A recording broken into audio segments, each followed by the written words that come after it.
My name is Jeremy Pettigo, and I serve as co-chair of the event alongside Dr. Andrew Chow.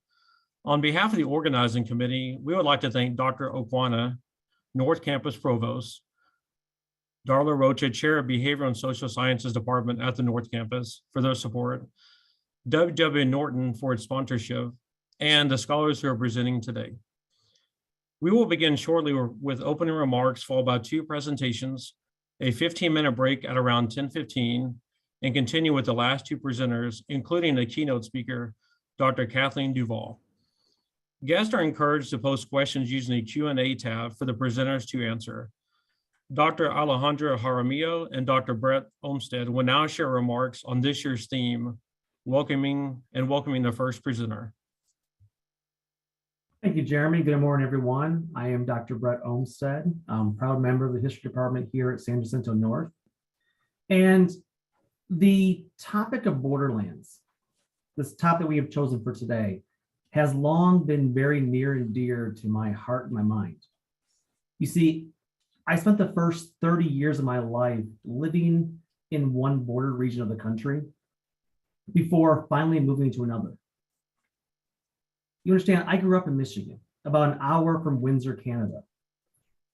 But growing up there, I never fully grasped what it meant to live so close to another country, because most Michiganders quite simply don't care. Until recently, with the whole trucker convoy issue, we barely gave it a passing thought. We could use our Michigan driver's licenses to travel to Canada, no passport required. I took a field trip to see Julius Caesar in Stratford, Ontario, Canada, as a high school student. The most exciting part for most young people was that when you turned 18, you could now drive to Windsor, Canada to drink, because the legal drinking age there was 18 compared to 21. I mean, I took my Mexicana wife, who grew up in Dallas, Texas, took her to Canada, and I remember how she kept saying over and over how astounded, amazed, perplexed, because she kept saying there's no differences.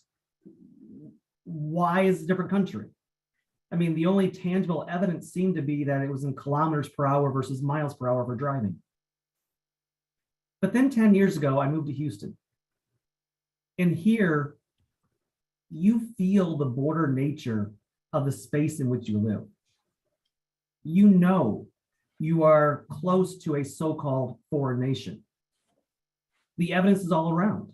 The culture, the people, the food, the language, and quite honestly, mostly because news and politics try to reinforce it. As a result, when I entered my PhD program, I became enamored with the idea of borders, the interplay between space and culture, examining how Mexican and Mexican Americans navigated living within a borderlands environment. Now, as I moved into my research, I embraced two central defining principles. The first was that of Gloria Anzaldúa, who contended that unique spaces are forged wherever two or more cultures, races, or classes came into contact with one another. This created a borderlands environment. The second was of sociologist Henry Lefebvre, who theorized that space is not inherited or naturally found in nature, but rather it is socially and culturally constructed. In other words, people create the space in which they live through an intentional processing that is shaped by competing factors, race, ethnicity, class, among others. And it was the application of these two theories that opened a new world to me. Residing in Houston, Texas, home of the more traditional borderlands region, I began to view my old home of Michigan through a new lens. I began to examine what it meant for Mexicanos to migrate some 1,500 miles away from their more traditional home borderland region, but to still be placed on the border fringes of society in their new home in the north. I began to witness how, as Mexicanos migrated northward, they carried the culture of the Texas-Mexico borderlands with them, extending the transnational and translocal culture into new areas. using their rich history to create new identities, new homes, and new spaces they could call their own. Examining the borderlands is a chance to view the world away from the mainstream narrative and to experience the profound hope, fear, and transformation that can occur. It is an opportunity to explore people often overlooked by traditional historical narratives. I look forward to our speakers today as they speak of stories from the borderlands. But first, my colleague, Dr. Jaramillo, she will provide a brief overview of that region. Thank you, Dr. Olmsted. With this general overview, I'd like to briefly talk about how scholars have studied borders and borderlands in the past and how the field has undergone change. The terminology of borderlands, specifically Spanish borderlands, had its beginning with the very prolific historian Herbert Eugene Bolton, who used the phrase in 1921. It was actually his editor who came up with the phrase. This initial field of study had strict parameters since Bolton was largely concerned with parts of the United States that had once been part of the Spanish Empire. As David Weber has pointed out, the study of the borderlands initially struggled to gain traction at a national level because these borderlands were seen as a less important periphery where Europeans had conflicts with Native peoples. However, scholars began to study the borderlands from the point of view of Native peoples, not just Europeans. Social histories of how marginalized and dominant groups affected each other changed the field dramatically. During the 1990s, the demographic change taking place in the United States with growth of the Latino population, for example, emphasized the importance of studying the borderlands. The 1990s also saw new studies that went beyond Europeans versus natives. It included Black communities as well. During the late 1990s, scholars within the field of the borderlands examined borders themselves, right, such as the one between the US and Mexico. And rather than focus on the actual political boundary, they focused on transnational history. In the words of historian Ian Tyrrell, transnational history refers to, quote, the movement of people, ideas, technologies, and institutions across national borders. Comparative studies also became central to the study of the borderlands. At first, the study of what is now the American Southwest dominated borderlands history. But then scholars began to ask different questions. For example, they began to ask, how do events, culture, politics, power dynamics of the borderlands compare to other areas, to other geographical areas? Some even comparing to places in Latin America, for example. Dr. Olmsted mentioned Gloria Anzaldua's ideas about unique places where cultures, races, and classes come together. The study of borders and the borderlands eventually encompass many unique places. What is more, scholars have challenged assumptions that cultural change is unilateral. The idea that cultures affect each other is central to recent borderland history. Some of the most recent borderland studies focus on cross-cultural relations that are based on Chicana and Chicano history. They challenge the traditional assumptions of domination and subjugation that were part of how the history of borders and the borderlands was written and interpreted. Finally, other histories have also become part of the field, such as Mexican, African-American, and Asian histories. Each of our guests will engage the concepts of borders and borderlands in their own way, which will challenge you to think about how different populations are historical actors. In other words, how do these people affect the course of history? In addition, they will challenge you to think about the significance of historical processes. As you listen to their ideas, ask yourself, how are they rethinking and or redefining borders? So I'd like to introduce our first speaker, Dr. Alberto Rodriguez. And Dr. Rodriguez is currently an associate professor of history and managing editor of the Journal of South Texas History and coordinator of publications for the Institute for Architectural Engineering at Texas A&M University, Kingsville. Dr. Rodriguez has recently published Mexican-American baseball in the Alamo region. So these are some of the titles, right? Some of the studies that Dr. Rodriguez has conducted and published. He has looked at Africana Aesthetics, that's another publication, creating a critical Black narrative from photographs in South Texas. He has also published Elena of Avalor and Mama Coco, Latina Sheroes and Knowledge Keepers. His upcoming projects include Urban Borderlands, Anglos, Mexicans, and African Americans in South Texas, 1929 to 1964, and also Rancho La Union, a transnational history of the borderlands where there is comparative multi-ethnic analysis. Dr. Rodriguez holds a PhD from the University of Houston in 20th century American history with a minor in women's studies. Without further ado, here is Dr. Rodriguez. Thank you. I know we have a short time, so I'm gonna get going here. But let me share my screen. Oh, I don't have ability to share screen for some odd reason. But as that gets done, I want us to really think about moving away from the idea of bordered land to borderlands. Too many times scholars look at one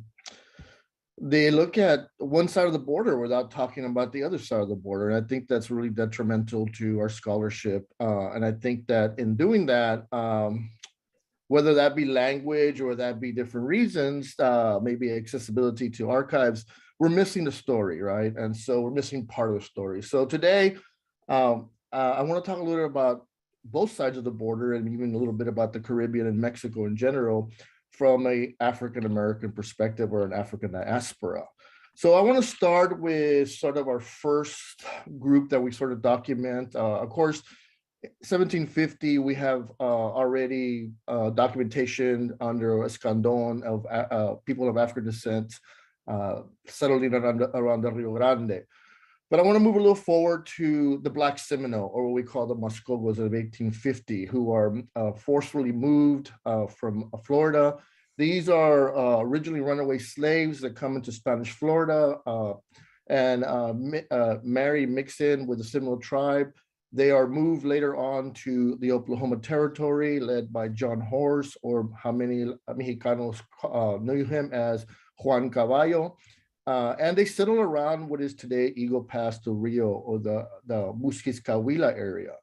And these this area still exists today, although after 1865, some Muskogos, as they call them in Mexico, moved back to the United States. Many stay there, some moved to Matamoros.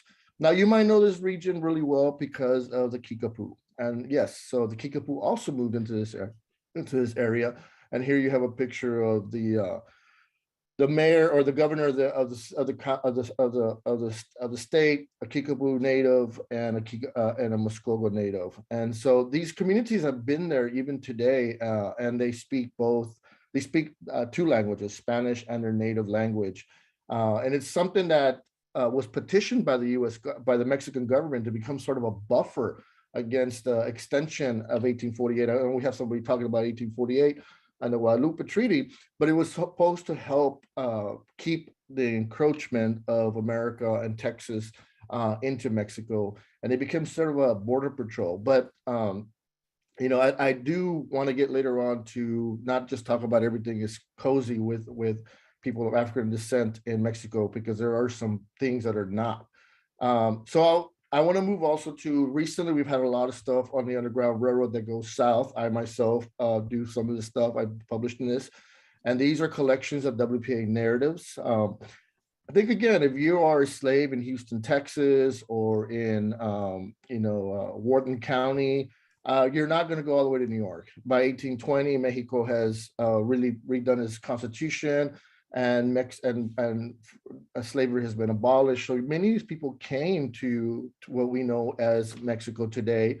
And we have proof of this. We have This is a slave narrative that was collected during the Great Depression. And I used about maybe 10 of these from people that came to South Texas. And as you read, it talks about going to the border, going across the border to Mexico to be free, to be Mexicano. They didn't care what color you were. They didn't really care. You know, people were getting along well with Mexicanos. And as a result, they were going to stay there until the war was over or not come back. And how do we know this? It's because we have these accounts of after the blockade of the ports, cotton going along to what is Brownsville, Texas, across to Matamoros, across to Baghdad, the port of Baghdad, not Baghdad, Middle East, and being shipped there by, being hauled there by ex-slaves. And many of them actually stayed there. These enslaved people found their freedom. But this wasn't the only time we see a migration. We have a migration of 1850 to 1900 of what I call rural Blacks, people that came to areas like Donna, Texas, as you see here. This is a Jackson Chapel, a Methodist church that was established in 1874. These families that settled in rural South Texas along the border, right across this is the Rio Grande, came here as interracial married couples, and they found freedom here, and they found a sense of belonging. And if anything really got heavy and a war came, well, they could jump the river and they could actually go spend some time in Mexico till things cool down. And so the one thing we find is that we have to put these stories together because they're not part of the master narrative. So what you're going to see is I use, you know, census, pictures, and to tell you this particular story. These are actual pictures that were taken in Brownsville, Texas, between 1900 and 1910 by a photographer named Robert Runyon. And these are pictures of what looks to be interracial, interethnic couples, or non-white for the most part, married to Black men. So I published a piece on this looking at sort of, it's called Border Love. And so we have the pictures, we don't have any names, but we know that this collection exists, and we have about 250 different pictures of African aesthetics, African life, African-American life on the border. And this is an example. So we go to the census, and what we see here in the first line is Singletary, a Black man born in Texas, father born in Alabama, mom born in, and it's born right in here, born in Texas. But we know his wife is white, but it's Latinos, Mexicanos were considered white by the census. She was born in Texas, mom and dad are in Mexico, and the kids are considered Black by the one drop rule. We go a little further down, we see Weber. This is 1900 census, by the way. He is a Black man that was born in Mexico. He's one of these families that fled to Mexico, and he happened to be born in Mexico at the time. Dad is from Vermont, mom is from Louisiana, and his wife is white. And she's born in Mexico, and dad and mom are born in Mexico. So we see in a census now that's backing up these pictures of people finding dignity, love, and family on the border, and on both sides of the border, right? And so we also use these pictures to tell a different story, right? The idea of dignity, pride, the idea of finding oneself on the border. And these are more pictures from the Rubber Running collection. What you see here is men dressed well with what is Union pins on the lapel. The picture in the middle of a person thinking, very sort of New South sort of ethnic pride, newspaper. And then we have what appears to be an LGBT couple in 1910, 1900 that are able to take a picture within this space. Again, how do we know this? I mean, people can say you're making assumptions, right? Well, we take the census and we look at literacy rates in the 5 counties that existed in South Texas between 1900 and 1930. And we find that literacy rates within the Black community are they average between 85% to 93%. And this is super, super high. I don't think we even have literacy rates like this today. Even given that African Americans at the time only were allowed to have first through to 8th grade education in the segregated Black schools within South Texas. So it tells us a story, right? I mean, yes, census can be biased too, but it does give us a small picture of what is going on, right? We also have cemeteries that are segregated. You have Mexican cemeteries, you have white cemeteries, and then you have Black cemeteries. In La Feria, Texas, these are all together. And here you see some of the plots and you see some of the headstones with actual pictures. And they also tell you about as cities are moving, as people are moving off the rural into the urban or to the urbanizing, we see more stricter lines of segregation, where you have the Black part of town, the brown side of town, and the white side of town. And many times they are still interacting, by the way, but we don't see it. We see this strict sort of Jim Crow segregation in urban South Texas really develop. We have another one in Edinburgh, Texas, which is an all Black cemetery that we're able to actually just recently, about maybe 10 years ago, make a historical monument, a Texas historical monument. Here we have about 75 African Americans that are laid to rest, that range anywhere from 1910 to about 1960. In Raymondville, which is another town in South Texas, a different county, we have behind the True Baptist Church is another cemetery, an all Black cemetery. But this is a little more interesting. At the front of the church, which you see here, what it appears to be is a Black Mason sign. It also, they built the church, is still there. The community at one time was anywhere between 150 to 200 African-American folks that came from other parts of South Texas, which is really important. You would think that there was other parts of the South. Most of them were from other parts of Texas.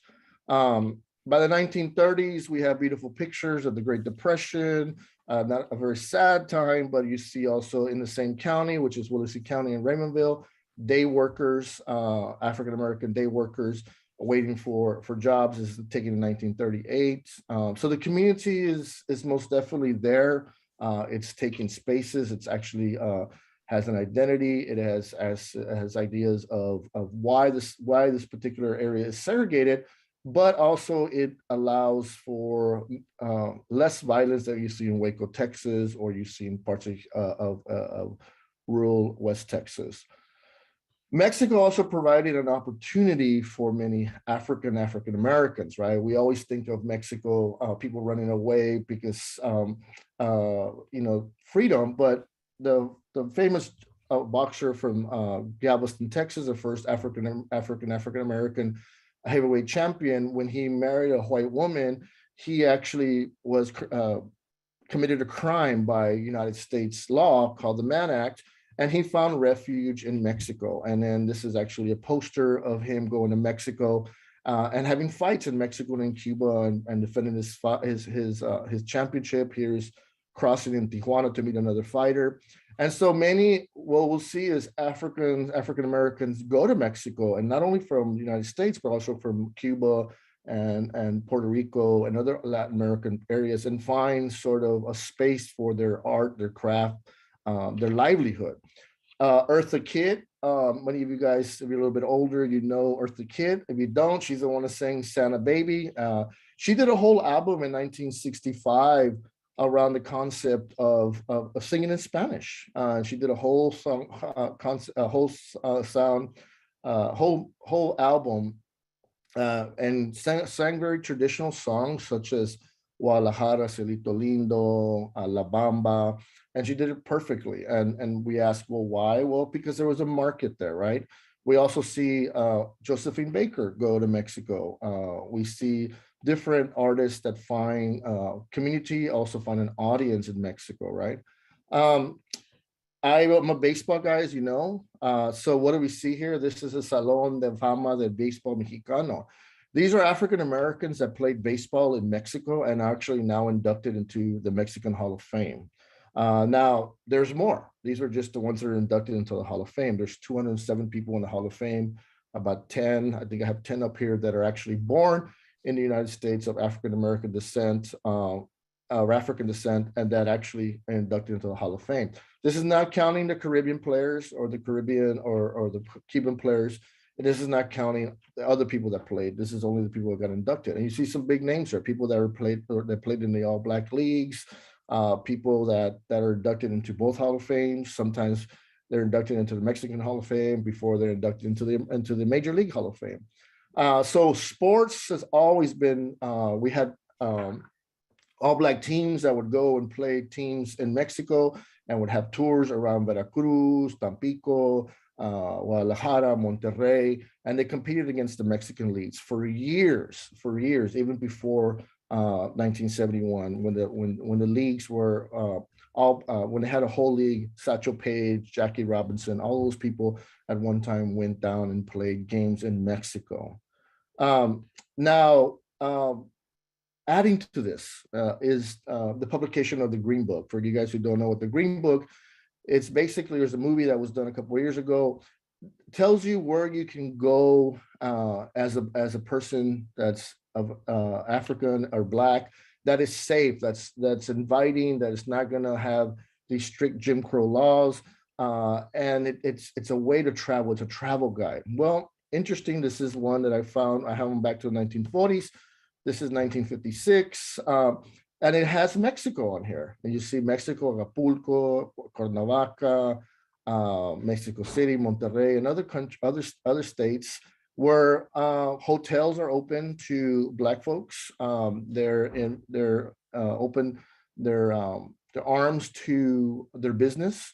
And here at the bottom it says, make sure you call, you're coming, enjoy your vacation, and this is what the Green Book is. So again, it tells us sort of another story that we haven't really heard of, and this is, from both sides of the border, right?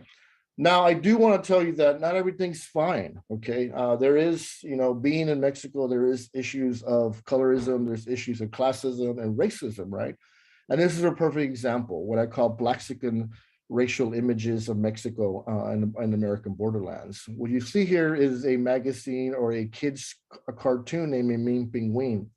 This was made in the 1940s by a woman that said that they needed to sort of really look at the urban chaos that was going on, and uses Mimim Pinguin and his mom, which are Cuban, Afro-Cubans, right? And Mimim Pinguin is, he's a ensemble character. This is just very, very racist, right?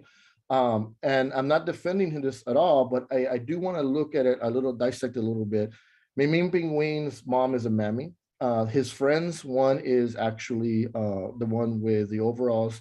His dad's an alcoholic. His mom died from cancer, so he constantly he lives in poverty. The one in the middle with the freckles, his mom, he's also single parent home.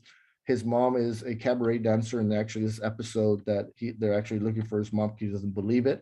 And the kid with the blonde hair is actually a rich kid that's dad makes sure that he goes into the urban schools and understands the racism and classism that exists. Within this comedy, this book is ideas of Mimim Pinguin saying when he's praying, not praying to Jesus, but praying to San Martin de Porras, which is the first Afro saint of the Catholic Church. He also talks about La Flaca, which is Santeria and different kinds of African religion. And so it's very complex, but it's extremely racist. She also produces Regotenga, which you see here on the right, which is a woman's sort of Amazonian woman with Afro hair. And this is more of an adult conversation that's going on, it becomes a novela that runs in the 1980s. We have blackface that is prevalent also in Mexican movies. The first movie called Angelitos Negros is a classic. But even within this movies, there's sort of this social commentary, and because of time, I'm only going to go to the first one. For example, Pedro Infante, which is a man here, marries a daughter, a woman, and they have a child, and she comes out like in the middle Black, and the mom does not approve of this. And what you see here is a woman on the left is actually the maid. And she later finds out that she is actually the daughter of the maid and her father, who passed away at a young age, and she's just devastated by that. But within this movie, there's a song about Angelitos Negros talking about what is the role of Black images. Why doesn't the church paint Black angels? Why don't artists paint Black angels? Why is there no Black identity? There's no Black imagery within the Catholic Church or within Mexico. And we're not talking about 1948 or so. So I'm running out of time, so I want to end it with this. fortunately, the borderlands has provided all kinds of cool stuff for us, right? And if we look throughout history, on the left-hand side here, we see cotton pickers in Mississippi. Mexicanos and Black folks actually come from Texas, picking cotton in the Delta. On the right-hand side, at the bottom, you see a black and white picture of a man talking. That's Reyes Lopez Tijerina, actually talking about on the Poor People's March. And he advocates for unity across ethnic lines, Black, Brown, and Native Americans. In the middle, you see Timoteo El Charro Negro, who is very popular, who's been on Univision, actually from Compton, sings mariachi. On the two corners, you see Snoop Dogg actually singing on one corner Banda in Spanish with Becky G. And then on top over there, singing with Snow the Product, Natalia Cano, singing Corridos Tumbados. In the middle of you from the 1980s, there was a Tejano group called Culturas. It had an African-American man and a Latina woman that would sing Tejano music. And finally, for you younger cats on the right-hand side, in the middle, you see The Weeknd, a new song with Rosalia called La Fama, and where The Weeknd, Canadian, sings bachata in Spanish, and he does a very, very good job at it. So the border has provided these spaces for us, these spaces where we see music, where we see migration, where we see African identity from Mexico come to the borderlands, imageries that are developed in Mexico and Latin America be part of the narrative that we see on both sides. So the border is dynamic. And when we study only one side of the border, we're not given it just. And so when African Americans and African people of African descent come to the border, it's also for dignity, safety, and they're not the only group. We have South Asians, we have Filipinos, we have Afro-Asians, and so the border has always provided this on both sides. And so I'll stop there for questioning. Sorry, Alejandro, that I went a little bit long. I raced through it because I think it's important for us to understand the dynamics of the border and not only only have a conversation from one side. Thank you. No, thank you. And no, you didn't go over. We're doing, I think, fine on time. Okay, so I rushed through it, but I wanted to open it up for Q&A and stuff. Mhm.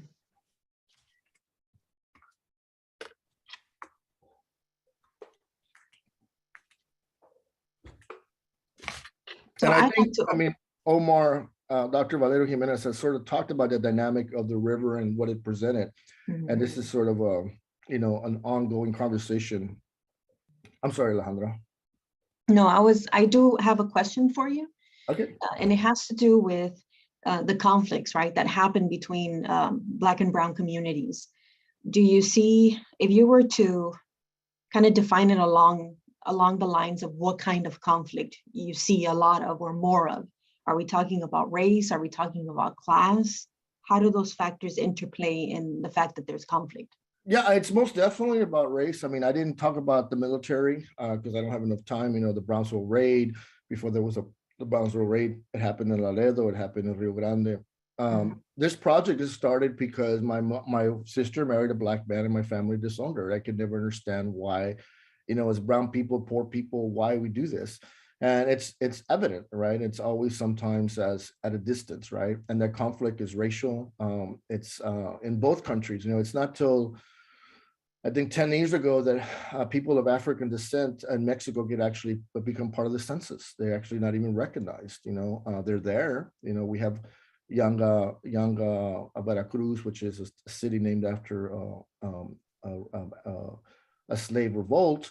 But no, these most definitely are ethnic racial fights. Now, the last migration has happened between 2000. A lot of the African American population that's come to the border have been professionals. They're coming from areas like Michigan, Cincinnati, Pittsburgh, and it seems to be different when your doctor, your nurse, or your professor is Black versus the person that's working in the cotton fields. And so I think things are changing a little bit, but most definitely still there's a racial issue. And going to school, for you guys that don't know, Alejandra and I went to school at UH together. We saw this in our classrooms, and we had long conversations of why it's like this, but it's getting better. I think music and culture has made the gap a little more, close the gap a little more and having these conversations. But racial, most definitely. Mhm. Thank you, Dr. Rodriguez. I have a comment. I'm going to read a comment for you that came up in the chat. Dr. Rodriguez, I appreciated the talk about baseball and Latinos. My grandpa, Hector Salinas, actually just got inducted into the Tama Baseball Hall of Fame, and it will be something I will always be proud of. Thanks for the info. Oh, by the way, I write about Hector Salinas in one of my pieces, being also from the Valley. And actually, for you guys who don't know, he starts the baseball system at A&M he at Corpus Christi, then serves as one of the top players. He is in my book, along with other great Valley players such as Rene Torres, Lupe Salinas, all these great players. So yes, Hector is, we always talk about Hector and everything he did, and he also went on to serve as a great educational leader in the Coastal Bend area. Thank you. I have another question here, and this one has to do with slavery. Sure. During the brief period of Anglo colonization of Mexican-controlled Texas, slavery appeared to have been sort of tolerated. And of course, slaves were often disguised as being officially indentured servants. The question is, were slaves escaping further south into Mexico even during this time? Yes, yes. I mean, because we do have incidents, and I mean, I know that Dr. Jimenez, Valero Jimenez has talked about it, where we have slave catchers that go across in Laredo, and they'll go across as Mexican citizens and Tejanos and bring them back. So the Benavides brothers, for example, who fought for the Confederacy, and so the fear is always raids, right? And so they go deeper. Veracruz provides a very unique place because it has a Black identity, has Black cultures, and some of them never come back. Don't forget also that we have a Afro Mestizo president in Mexico, that being Guerrero. And so some of them find that the borderland is not enough. I mean, there's instances where Sam Houston goes down to Matamoros and finds his former slaves there. And he talks about how can he bring them back, and then like, no, we're not going back, And so the border, there was raids, most definitely. So many of them went to Monterrey, went to Mexico City or Veracruz, Tampico. The coastline seemed to appear to have more opportunity for ex-slaves. And some of them never came back. They stayed there. Some of them did come back. But the border, like any other border, provided it was danger that they could get raided and they could be brought back as property, and it would be just, right? That would also be an act of war with the Mexican government. So they had to be careful, So Benavides played both sides, and to some extent a guy named Carvajal also. And to some point, at one point, the area actually becomes its own country, and the Republic of Rio Grande. And one of the questions is the issue of slaves, runaway slaves. Mm-hmm. Okay, thank you. I have another question here that has to do with interracial marriage. How did South Texas view interracial marriages in the 1800s and early 1900s? It seemed most cities in the Valley don't become urbanizing or towns until about 1910. It wasn't a really big issue in the urban area. So we see people like the Jacksons and the Singatorys that I showed you, the Webbers, who own land, who are merchants, who are not, that are doing well. By the 1910 census, we start seeing those, at least in paper, those interracial marriages start to disappear. Not saying that they don't exist, because we know today, if we look at a Weber or a Jackson or a Singletary, they look like me. They look Latino and they speak Spanish, but those were products of interracial marriages. So as the cities develop, and Montejano talks about this, it became more strict ideas of segregation. But this doesn't mean that they weren't getting together. At least in paper, we do have instances where we have boarding houses, and we do have children that are later on appear as products of these cohabitations. But the rules seem to have a sense of a shield. And the Weber Ranch, the Jackson Chapel, and also another right next to it, the Weber Ranch, seem to tell us this. We look at these cemeteries, and we see a lot of Mexicano names like Garcia and then the Jackson and then the Singletary, that we see them even at the end when they die, that they're being laid right next to each other. Mhm. Thank you. Any other questions for Dr. Rodriguez? Alejandra, there's a question in the Q&A. Okay, let me see.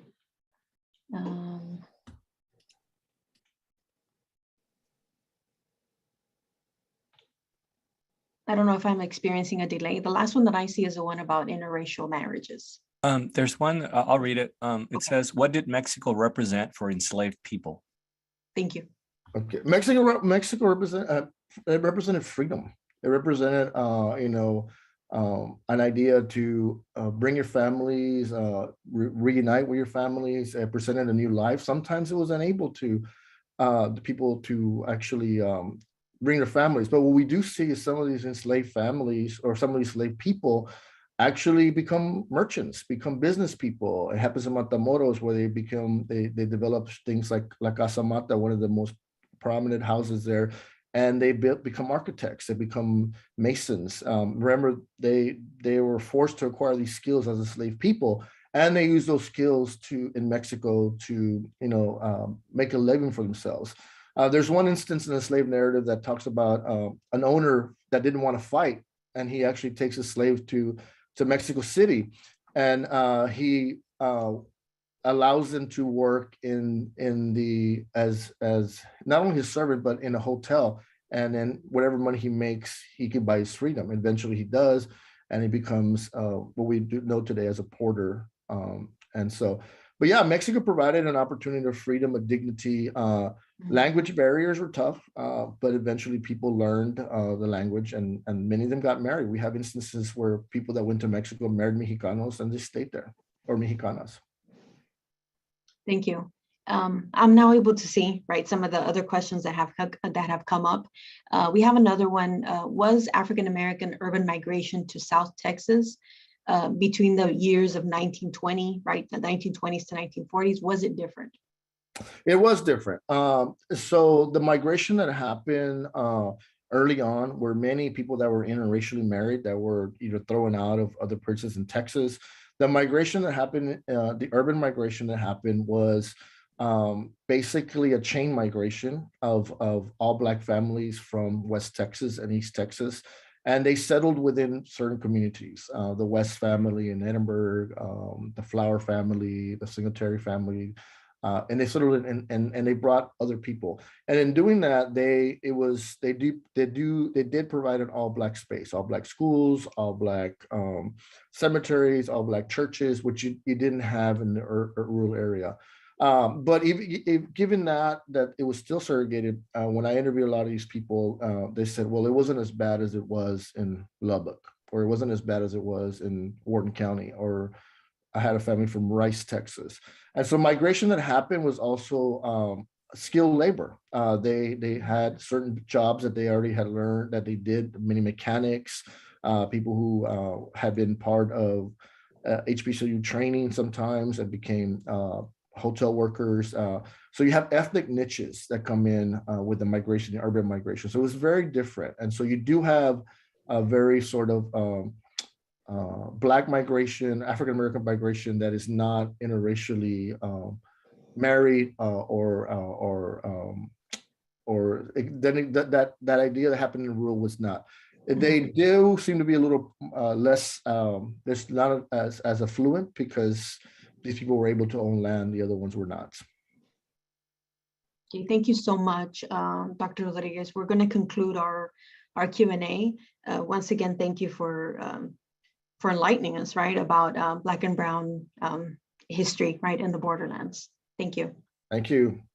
Thank you for having me.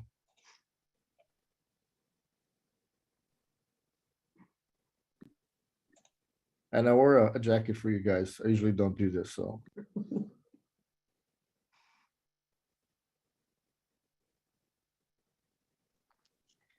Okay, so we're going to move on to our next panelist, which is Dr. Omar Valerio Jimenez, who is an associate professor in the Department of History at the University of Texas at San Antonio. He was born in Matamoros, Tamaulipas, to working class parents and grew up in Taft, Corpus Christi, and Edinburgh, Texas. After graduating from MIT, he worked as an engineer for 5 years before attending UCLA.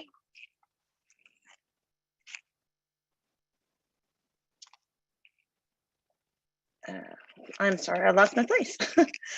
Where he obtained his master's and doctorate degrees in United States history.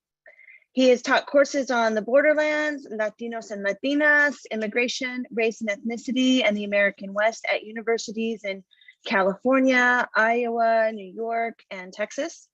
His articles and essays focus on Chicano-Chicana history and gender, comparative racializations, political economy, and Latino-Latina studies.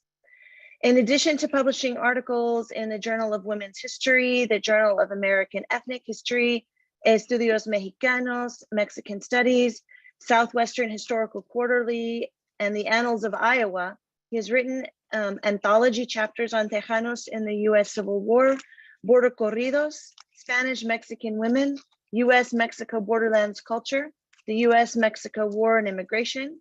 Valerio Jimenez is the author of The River of Hope, Forging Identity and Nation in the Rio Grande Borderlands, and co-editor of Major Problems in Latino-Latina History. And finally, the Latino-Latina Midwest Reader. Dr. Valerio Jimenez, are you ready to go?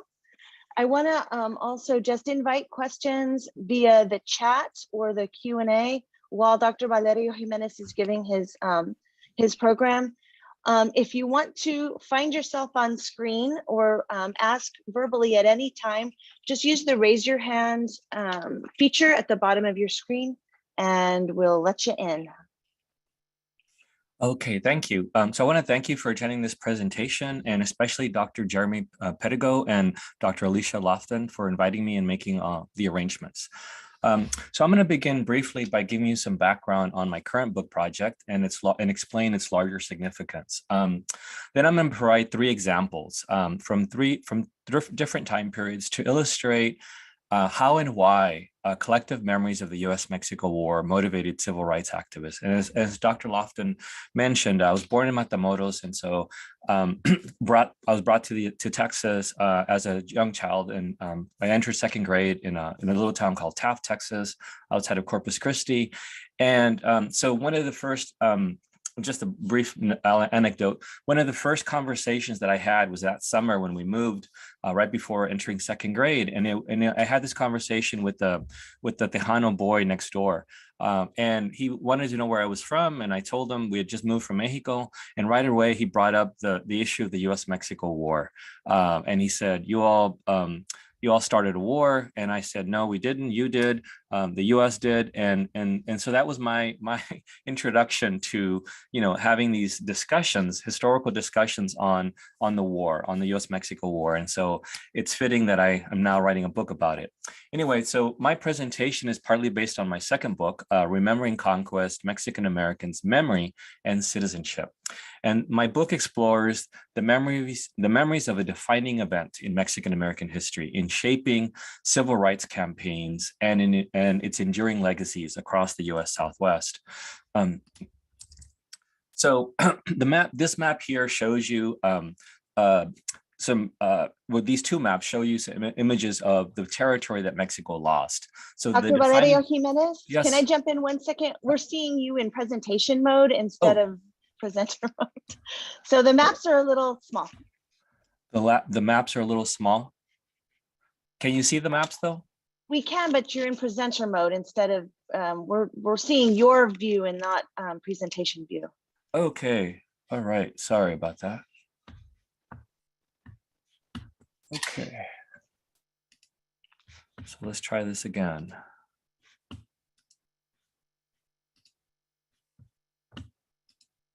Can you see them now?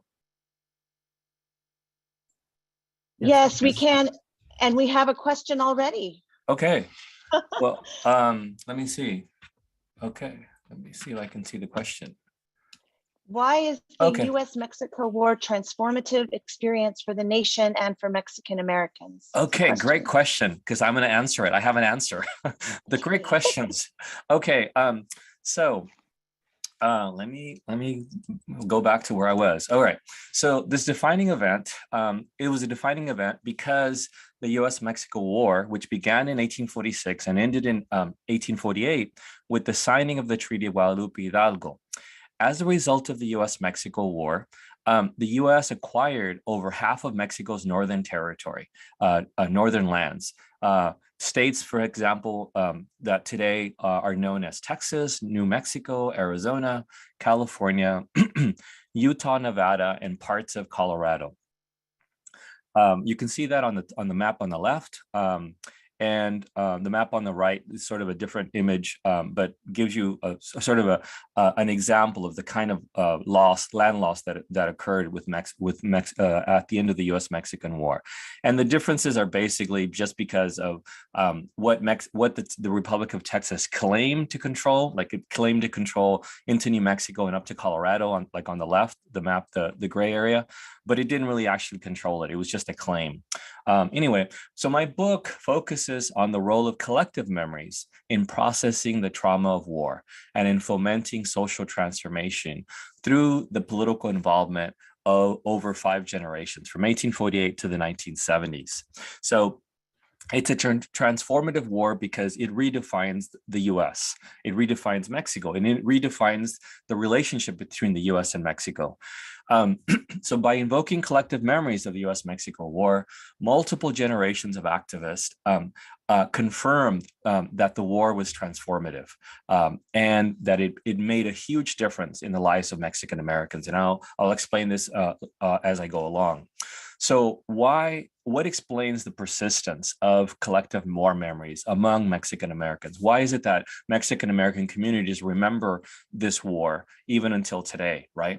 Well, part of it is that the transmission of collective memories over several generations is a result of the continuing negative legacies of conquest and of the treaty's unfulfilled citizenship guarantees.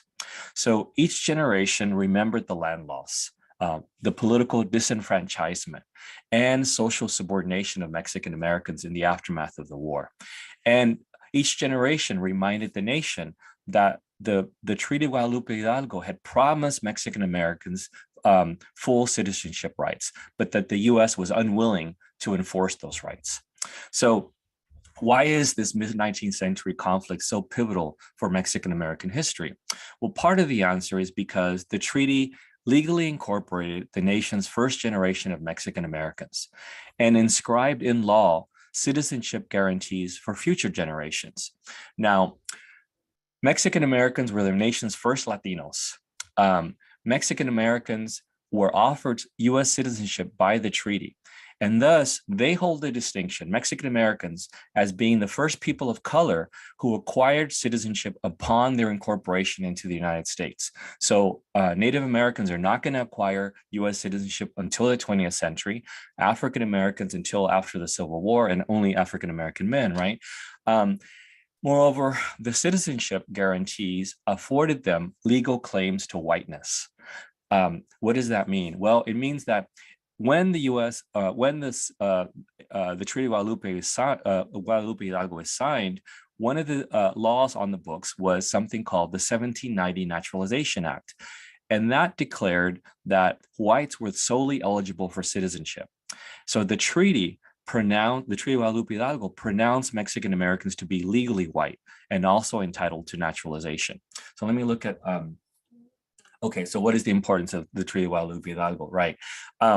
This is part of the reason, because it provides Mexican Americans at least legal rights to US citizenship and legal claims to whiteness. Now, that doesn't mean that that Mexican Americans were actually considered white in reality, but legally they were seen as white. So while they were incorporated as citizens, and this appears to be sort of an example of racial justice, right, and a diversification of the electorate, the reality experienced by most Mexican Americans demonstrated an actual retrenchment in racial progress. As citizens of Mexico before 1848, before the war, they had exercised various citizenship rights, including the right to own property and the right to vote. These rights were jeopardized by the US takeover of Mexico's former northern territories. These two individuals you see here, Juan Cortina and Maria Amparo Ruiz de Burton, lived through the US-Mexico War and became Mexican Americans in Texas for Cortina and in California for Maria Amparo Ruiz de Burton. And both of them wrote about the war and its legacies. So stymied by the legacies of conquest, Mexican Americans like Cortina and Maria Amparo Ruiz de Burton have struggled to exercise their rights as citizens since the mid-19th century, since the end of the war. Analyzing these struggles with a focus on memory leads to two additional questions that guide my study. How have Mexican Americans remembered the war and the treaty, and what purposes have these memories served? So this is these are the defining questions of my study, of my book.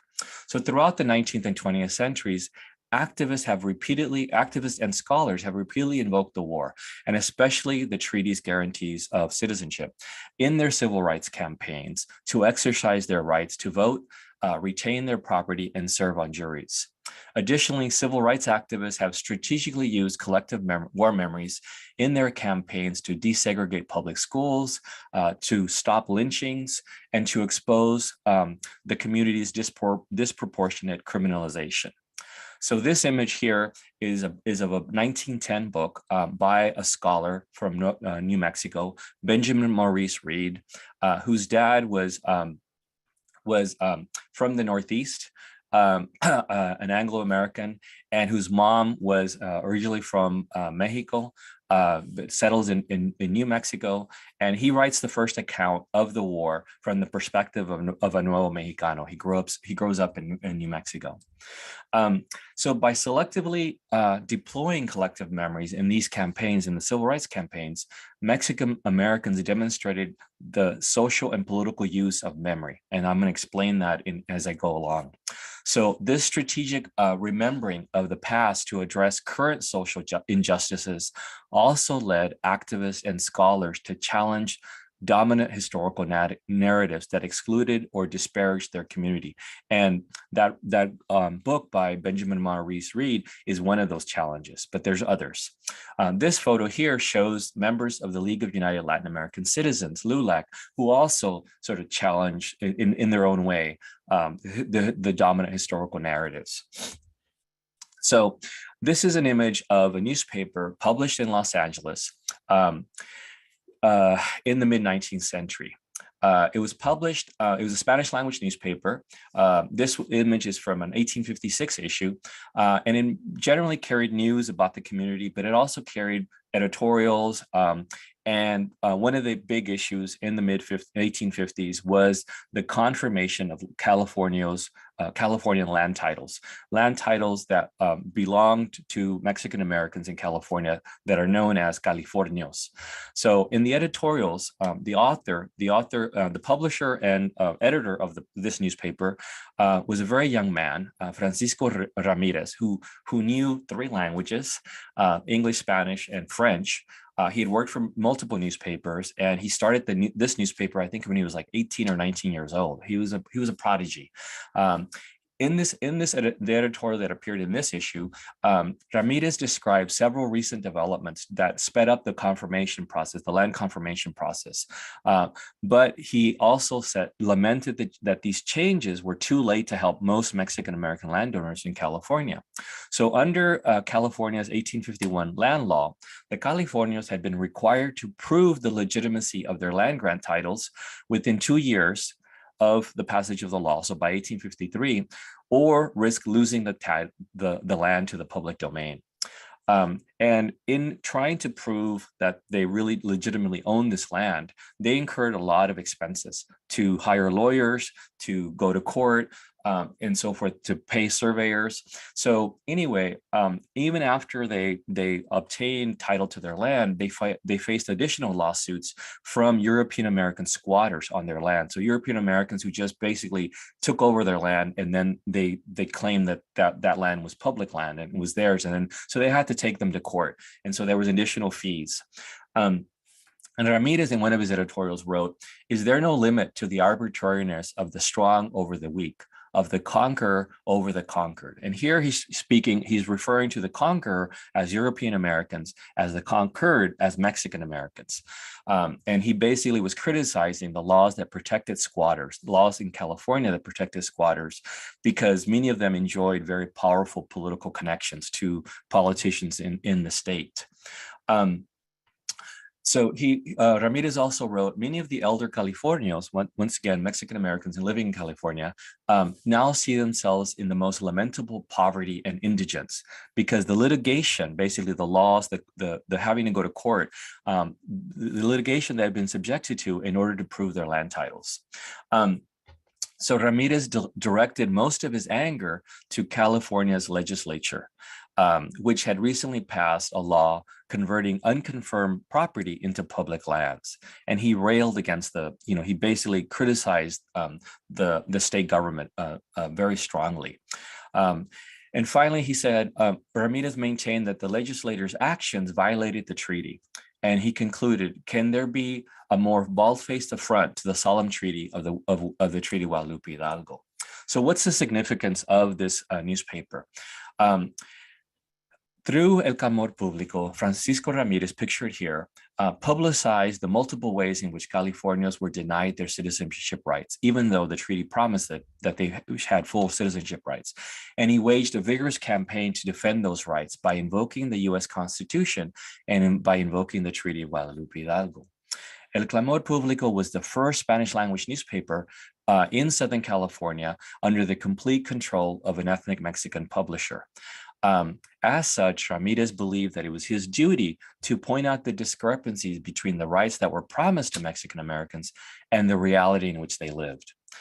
Nevertheless, in many of his editorials, he praised the US Constitution, he praised the benefits of freedom of expression in the US, and he reveled in the freedom of the press that allowed him to launch his many critiques against the state and federal governments. So he was very pro-American, but he was also very critical of the US government and of the state government.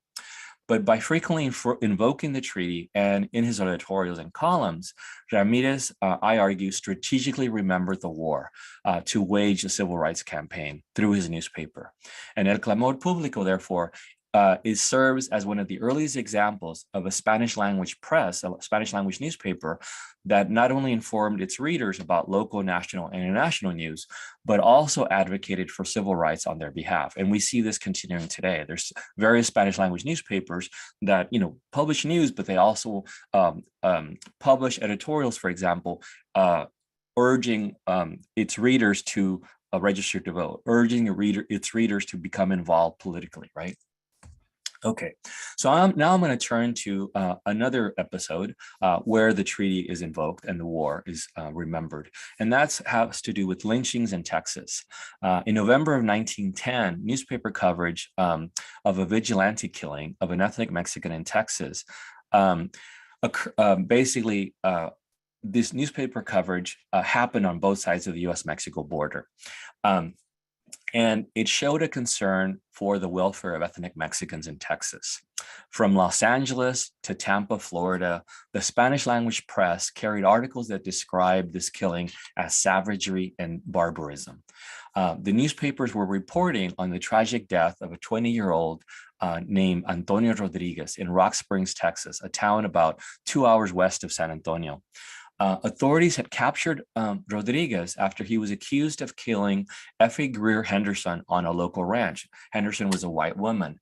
While Rodriguez was in custody, in jail, a vigilante mob broke into the jail, abducted Rodriguez, and burned him alive. So in the front page article of this newspaper, La Crónica, published in Laredo, titled Barbarisms, La Crónica denounced the killing by, quote, an enraged horde of savages who did not respect the law or human rights. In a trenchant critique of, quote, this land of democracy, the newspaper editors argued that the case revealed much about the proclaimed, quote unquote, civilization in the United States. So they were very critical that the law hadn't been followed, right? That he was arrested and then he didn't have a fair trial. basically. He was lynched. The assailants had not been arrested. His assailants, the people who killed Rodriguez, weren't arrested, and authorities had not even ordered an investigation into the murder of Rodriguez when this newspaper published this article. Because the coroner had concluded that, quote, unknown persons had burned alive an unknown Mexican, even though the community knew who had been killed. So they were trying to sort of sweep the killing under the rug. The editors doubted that the assailants would be brought to justice, the editors of La Crónica. Indeed, neither the county nor the state ever convicted anyone for the lynching of Rodriguez. So what's interesting about this case also is how the Latin American press covered it. So the press in Latin America, including in Mexico. So while denouncing the killing in Texas as outside the law, some Mexican newspapers urged residents to allow federal officials to use diplomacy to ask for justice. So they said, let's just allow the diplomats to handle this. But there were other newspapers who criticized the Mexican government for its weak response. Within days of Rodriguez's murder, there was impromptu anti-American protests throughout Mexico City, involving attacks against American-owned businesses, the destructions of US flags, as well as insults and attacks against European Americans living in the Mexican capital. Protests soon spread to other cities in Mexico with demands that Mexico's then president, Porfirio Diaz, pressure the US to investigate the crime, arrest the murderers, and ensure the safety of Mexican immigrants in the United States. These spontaneous acts confirmed that Mexican nationals, Mexican citizens in Mexico were displaying widespread outrage and sympathy towards the experiences of Mexican immigrants in the US. The lynching and then subsequent protests gained international attention as newspapers in the US, in Mexico, and in other parts of Latin America covered the protests and the subsequent diplomatic efforts to lessen the tensions. Let's see. Okay, so I'm just looking at the Q&A. So I'm describing how civil rights activists are trying to use collective memories of the war. They're remembering the war in arguing for certain contemporary civil rights campaigns, contemporary at the time. So in this case, in the early 20th century. So the Rodriguez murder and its aftermath offered vivid examples of the ways European Americans and Mexicans interpreted current events based on each group's different collective memories of conquest. Mexican American journalists interpreted the lynching and the United States inaction to pursue the vigilantes as a pattern of injustice dating back to their incorporation into the nation, to the US-Mexico war, to an offensive war. Right now, we're living through one nation, in Europe, Russia, invading another nation, right? And the world is outraged by it. This happened in the mid-19th century with the US invading Mexico as well. So the lynching, according to Mexican and Latin American newspapers, was illegal. But the US press and some of its citizens chose to focus on the on the anti-American violence that occurred after this lynching. Accusations of disloyalty against Mexicans began to increase in the 1910s as Anglo-Americans worried about the disturbances resulting from the then just beginning of the Mexican Revolution. And tensions basically increased as rumors circulated that Americans were being attacked in Mexico, and as Mexican refugees from the Mexican Revolution started streaming into Texas. Anglo-Texans justified their violence against Mexicans living in the US, according to historian Nicholas Villanueva Jr., whose book is shown here, by highlighting the anti-American threat that the revolutionaries represented. So I'm going to go on and speak, because I'm running out of time, just speak to one particular quote that I want to show you. So in one letter that was written to Texas Congressman John Nance Garner, an Anglo-Texan expressed common fears about the turmoil that was currently going on in the early 20th century in Mexico and cast doubt on Mexican Americans' allegiance. However, the writer of this letter to the congressman made little distinction between Mexican nationals, basically Mexican citizens, Mexican Americans, people of Mexican descent who have US citizenship, and Mexican immigrants, basically Mexicans, citizens living in the US. In part of the letter, the writer focused on the perceived threat posed by ethnic Mexicans' supposed disloyalty and their supposed hatred of Americans and memories of conquest. And here's the quote. So I'll read to you. It says, "The fact remains and will ever remain that the Mexican, whether he be naturalized, native-born Mexican-American, still retains and stubbornly maintains racial prejudice against the American people. It is innate in them and hell can't eradicate it. This feeling has existed with that nationality ever since the Treaty of Guadalupe Hidalgo of 1848, when the territory was ceded to the United States. Mexican children have been taught that this territory was stolen from them by Americans. Mexican histories repeat it, their statesmen herald it, and their priests communicate it." So why am I citing this? Well, partly because it shows you how there's these different views of the US-Mexico War. One held by Mexican Americans, others held by Mexican nationals, and others held by European Americans. And these are generalizations because we're going to find, exceptions always. Okay. And I think I'm going to stop there. I was going to show you another example of during the Chicano movement, but I'll stop there because I'm running out of time, and I want to take questions. Excellent. We have a couple in the Q&A and also in the chat. The first question that came up was, in what ways, and I think this may be what you were about to speak to and then didn't, so maybe you'll have an opportunity to kind of dig into this a little bit. Sure. In what ways were Mexican-American civil rights struggles similar to African-American civil rights struggles? And in what ways were they different? Sure, that's a great question. Well, so Mexican-American activists and African-American activists are both struggling to desegregate schools, to obtain the right to vote, to get rid of poll taxes, to be able to serve on juries, all these things, right? To desegregate public places.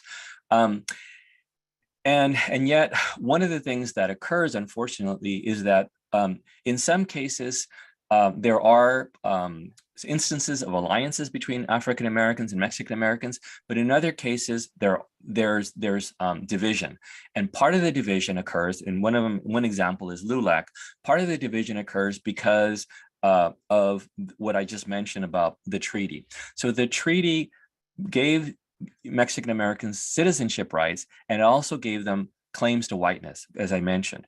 And so there's a large segment of the Mexican American population that considers themselves white and not people of color. And so oftentimes they don't want to ally with African American activists, because then they say, then we're going to be seen as people of color. So that doesn't mean all Mexican American activists are like that, but there's a good portion of them that are. So unfortunately, even though they're struggling for very similar things, sometimes this claim to whiteness, that some Mexican American leaders have, prevents alliances from occurring between African Americans and Mexican Americans. But they do occur. They do occur throughout the 20th century. What was the second part of that question? I forgot. How were they the same and how were they different? Yeah, so the way they were different is because in some cases Mexican Americans are claiming whiteness. Another way that they might be different is that many times Mexican Americans are going to be activists, especially late I would say by the mid 20th century, are going to be very interested in defending the rights of immigrants, of Mexican immigrants, which is not a big concern for African American activists, although some of them do help protect immigrants. But also there's also a lot of concern for farm workers because of the farm worker movement, right? And so there's just different there's a different focus in different parts of the country. Partly because Mexican Americans are mainly grouped in the U.S. Southwest, where African Americans are in the U.S. South, in Texas, and then into the Southeast, and there's just different issues being brought up. Any other questions? One more. Yeah, there's one more in the chat, and we've got just about 3 minutes for this. Sure. So, in looking at the start of the U.S.-Mexican War, 1846, the U.S. was trying to prompt a border crisis by massing troops between the Nueces and the Rio Grande. There had been a recent dispute with Britain and Canada in the Oregon Territory that was met with troop movements also, but there the similarities end, as the US used this to prompt a full-blown war with Mexico. So here's the question part. Do you feel that a large-scale land grab by violence rather than diplomacy and purchase was always the goal? Do you feel that California and adjoining territory could have been acquired without war, by diplomacy, or a purchase? Yeah, so that's a great question, and a question that scholars have actually addressed. There's a very there's a great book, somewhat recent book called The Wicked War by Amy Greenberg that explains some of this. But other scholars have talked about it as well. And James Polk, who was president when the US-Mexico War began, actually had two strategies. One was a diplomatic strategy and one was a military strategy. And he pursued both of them. I'm not sure how honestly he pursued them, right? Or how diligently he pursued both of them. But he tried to buy land from Mexico. He tried to buy, the part of the U.S. Southwest, California, part of what there was a dispute over Texas, over part of Texas, the so-called Nueces Strip. He tried to do that, and Mexico refused to sell. And so his second strategy was let's provoke a war, and let's provoke a war over the Nueces Strip, and that's where it began. The U.S.-Mexico War began in what today is the Valley, near Brownsville, right, and the Battle of Palo Alto, where famously. Polk said, there was a skirmish and some U.S. troops died, and he said U.S. Blood has been shed on U.S. soil, and that led Senator Abraham Lincoln to introduce the spot resolutions, so-called spot resolutions, saying, can you tell me what precisely the spot on U.S. soil where U.S. blood has been shed? So those are very famous resolutions, and it led to a lot of civil disobedience as well, I would say, from certain people, most famously by Henry David Thoreau. Right. Okay, that is the end of our time, and I think at this point we are going to a break until 10:30. I'm going to turn my microphone over to Dr. Chow or Dr. Pedigo for some closing remarks on the first half. Yeah, I'm going to kind of just repeat your comments, Dr. Lofton. Yes, we're going to take a short 10-minute recess and reconvene at 10:30 for the next two presentations. Thank you.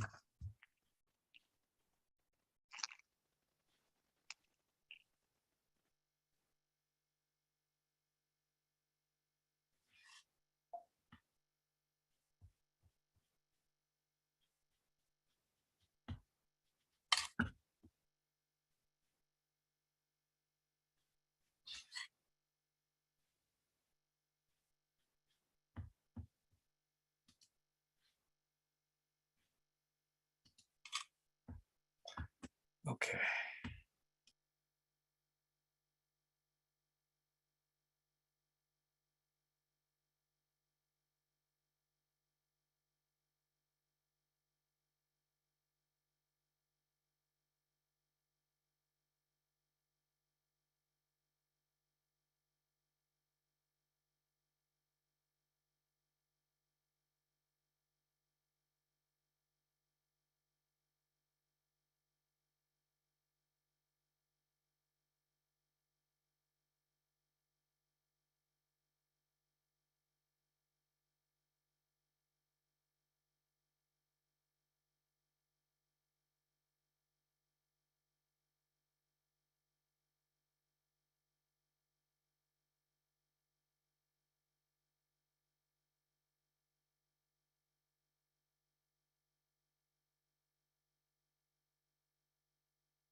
Hey everyone, welcome back. Looks like it's about time to get started again. And let me introduce our next speaker. This is Dr. Jessica Ordaz. Dr. Ordaz is an assistant professor of ethnic studies at the University of Colorado Boulder. She received her doctorate from the University of California, Davis in American history. During the 2017-2018 academic year, Ordaz was the Andrew W. Mellon Sawyer Seminar postdoctoral fellow at the University of Washington, which focused on a comparative racial capitalism.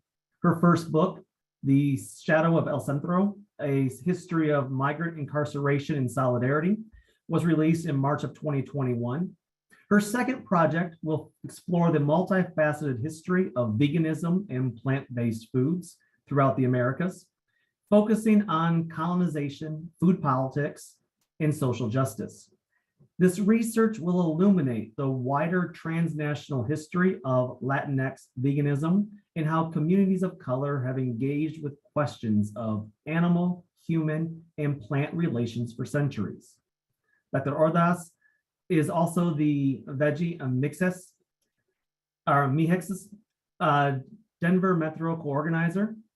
The goal of the collective is to center women, non-binary, femmes, and trans BIPOC while providing a safe place for folks to explore decolonization and plant-based food justice.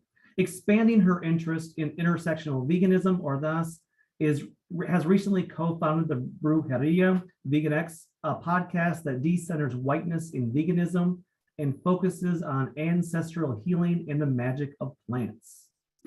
Take it away, Dr. Ordaz. Thank you for that introduction, Brett. And I just want to quickly thank all of the organizers for hosting this event. I'm really excited to be here with you this morning. And just as a quick overview, I'm going to spend about 20 minutes going over some of my main findings from my latest published book, The Shadow of El Centro, A History of Migrant Incarceration and Solidarity. And then I will open it up for questions for about 10 minutes. And I decided to go without a PowerPoint just to focus a bit more on the key points that I want you all to take away. So I'll go ahead and get started here. My research on the history of migrant incarceration focuses on the El Centro Immigration Detention Facility, which was located 2 hours east of San Diego, California. It was in operation between 1945 and 2014. While I am most familiar with this specific location throughout the Imperial Valley, during this talk, I want to highlight some other examples to give you a sense of scale of how widespread this type of migrant violence was and continues to be. I was fortunate to get a tour of the El Centro Immigration Detention Facility while I was conducting research in 2014, right before it technically closed. And we can get into how that's a misnomer later on, but technically ICE closes the facility in 2014. During my visit, immigration agents emphasized that the facility functioned as a non-punitive administrative holding center for people awaiting civil, non-criminal deportation proceedings. However, as the stories that I highlight throughout my book, and I will highlight today, show, migrant incarceration indeed functions as a punitive and violent measure. The immigration agent that provided me with the tour described the facility as a haunted place where employees simply followed orders. She said, "This place functions based on secrecy. We do not know why things are done the way they are, and we do not ask questions." This was the first time that I thought of the history of this place as shadowy and as migrant detention as a ghost that continues to haunt our very present. I now want to give you all a very brief history of the origins of this one facility. Immigration authorities opened the El Centro Immigration Detention Center in 1945. and they hoped it would serve as an administrative holding center for unauthorized Mexican migrant men, very specifically. But even before this date, INS agents had racialized ideas about how the camp would operate. The very structure that the federal government used to construct the camp in El Centro was actually originally part of the Fort Stanton internment camp in New Mexico, a place that for a brief period of time held Germans and Japanese Americans.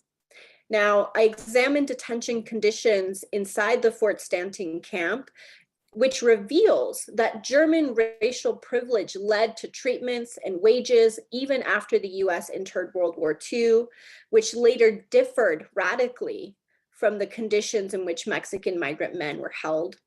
This included access to amenities such as a library with over 600 books in German, Spanish, English, French, Italian, the access to a sausage smokehouse, a recreational swimming pool, the organization of 2 musical bands, a recreational area with football, volleyball fields, tennis courts, a boxing ring.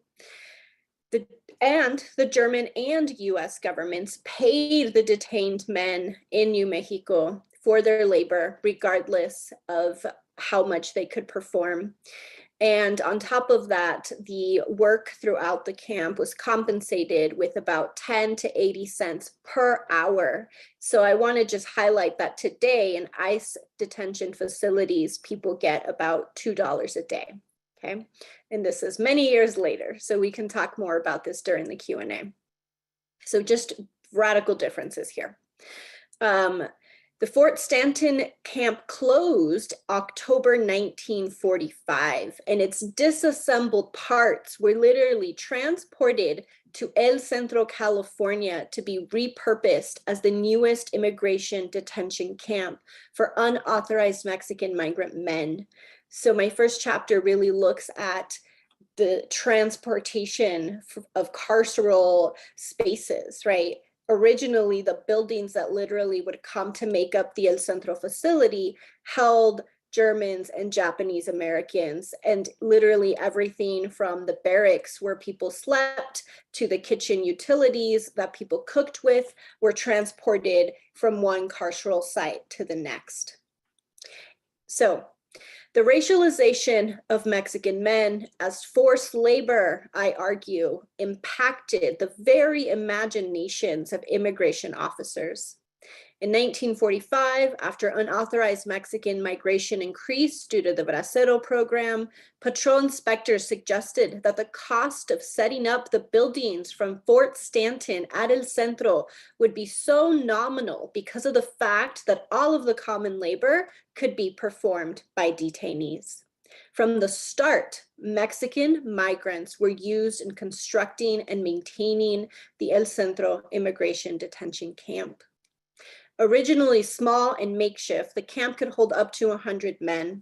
Local patrol inspectors kept migrants at El Centro for about 30 days. I argue that local patrol inspectors had individual motives in encouraging detention over deportation, including profiting off of their labor.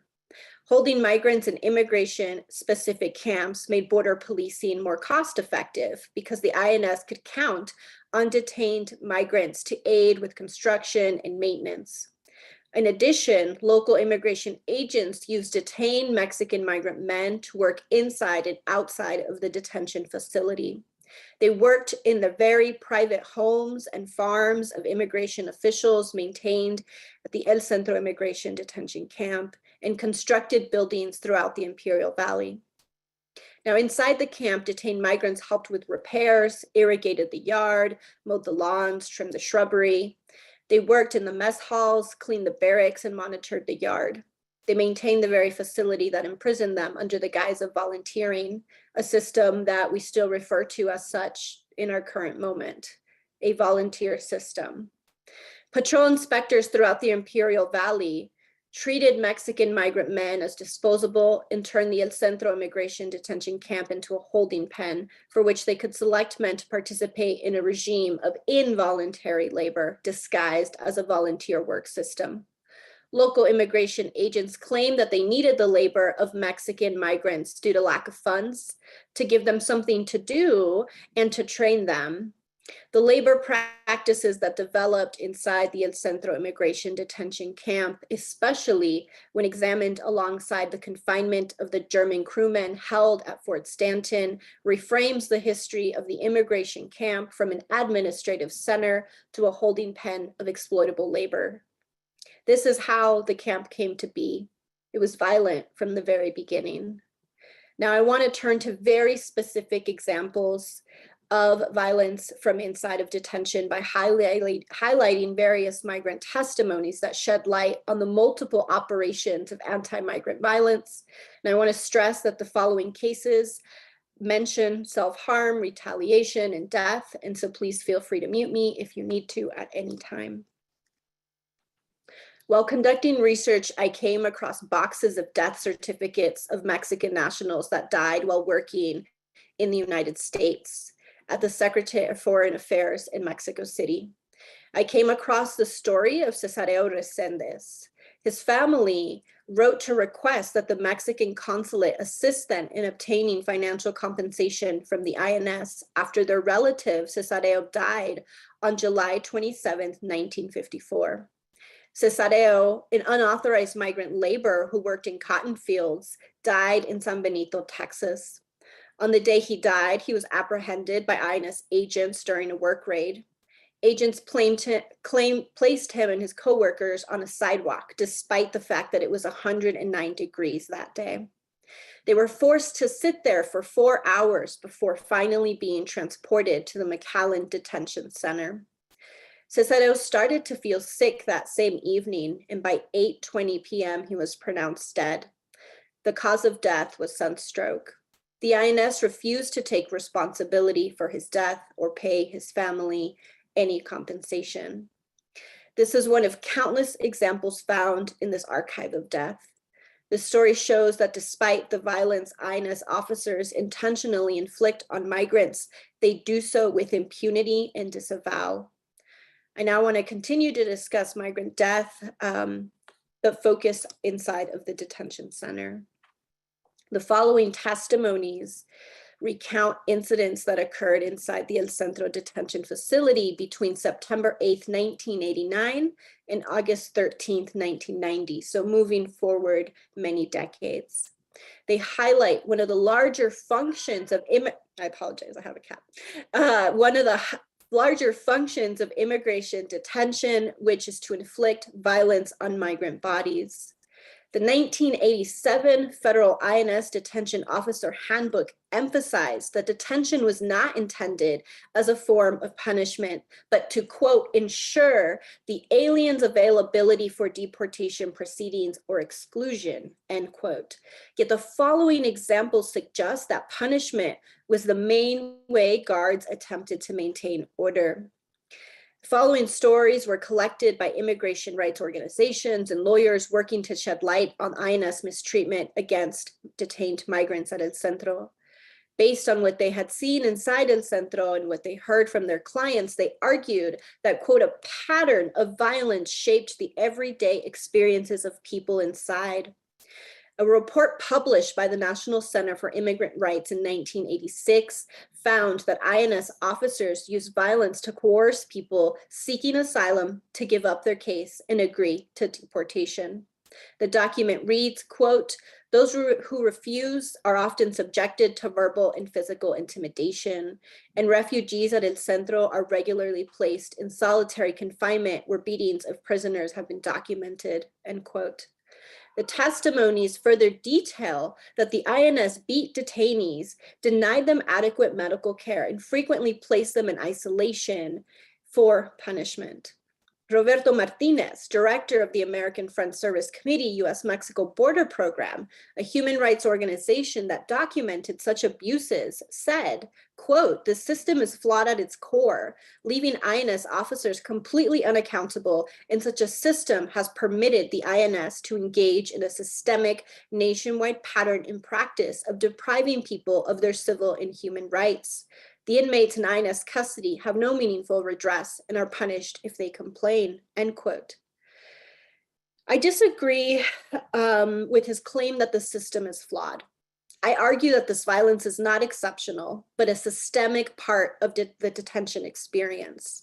The INS used and continues to use, or in this case, ICE continues to use physical violence and harsh harassment as weapons to manage migration.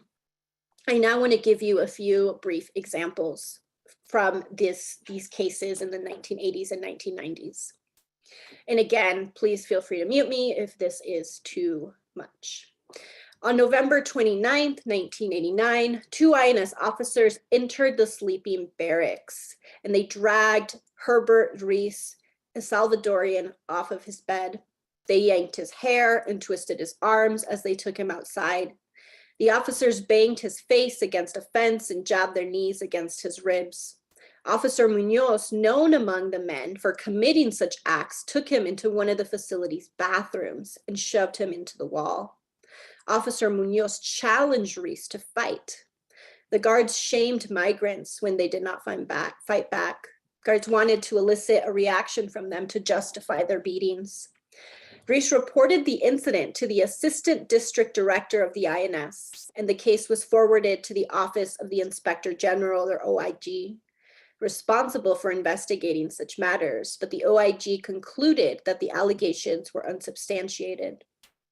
Now, I have testimony after testimony after testimony that sounds just like this story. The testimony of these men illuminate the day-to-day experiences inside the El Centro Immigration Detention Facility. Central to this experience was the physical space they were forced to inhabit. As James Tyner argues, quote, violence is social and spatial.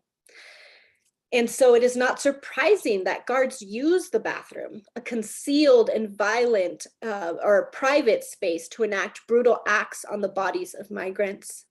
The systemic use of force meant that the Immigration Detention Center, as a socially produced space, was a place of discipline, a process that occurred by design to manage migration. In 10 out of 15 instances that I write about, INS officers attempted to hide their repression inside the facility's bathrooms. Their stories suggest that guards and INS officials transformed and used the bathroom as a safe space within the facility to enact violence on the bodies of the detained. Maintaining a degree of secrecy ensured that their actions would have no consequence.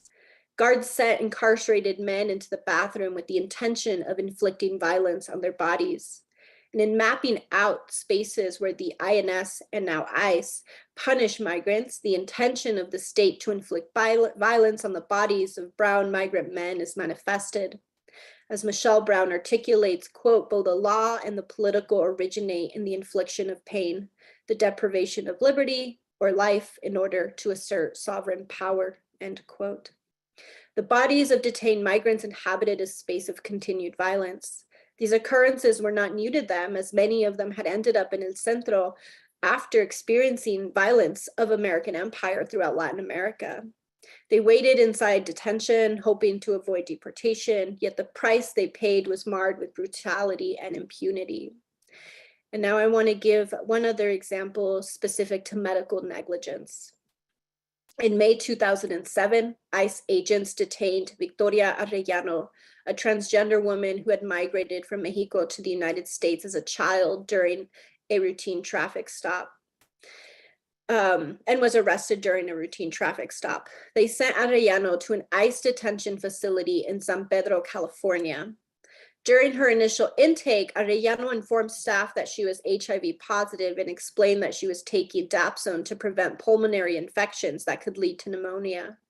The clinic director at the ICE facility did not allow Arellano to get lab work done or medication for an entire month. This neglect occurred because of the facility's medical regulations, which prohibited blood tests for 30 days.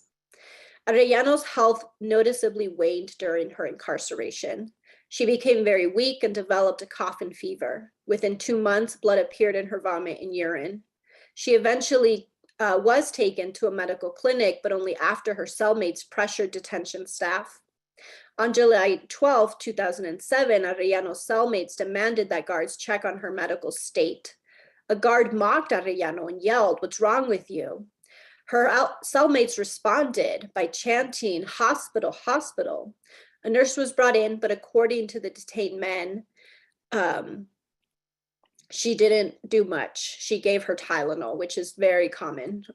In protest of this negligence, between 55 to 70 migrants signed a petition demanding that Arellano receive proper medical treatment.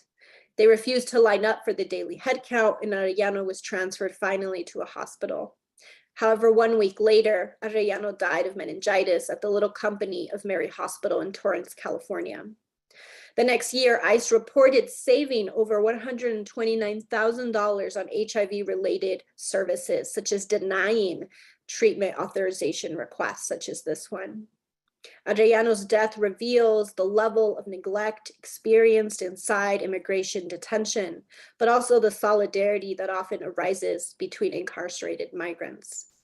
The U.S. Public Health Services Division of Immigration Health Services is charged with providing medical treatment to people held inside of immigration detention facilities, yet medical recklessness plagues the detention and deportation regime. As of 2021, really 2022, the Department of Homeland Security still does not have a process to collect information on migrants with HIV and AIDS, making it very difficult to grasp the widespread challenges faced inside detention. Migrant testimonies document a pattern of life-threatening medical negligence throughout the carceral system. Incarcerated migrants living with HIV/AIDS have stated that medical staff fail to provide regular medical screenings, ignore their sick calls, misplace medical records, or deny or interrupt access to medication. Migrant death from AIDS is not inevitable, but a result of systemic mistreatment and neglect.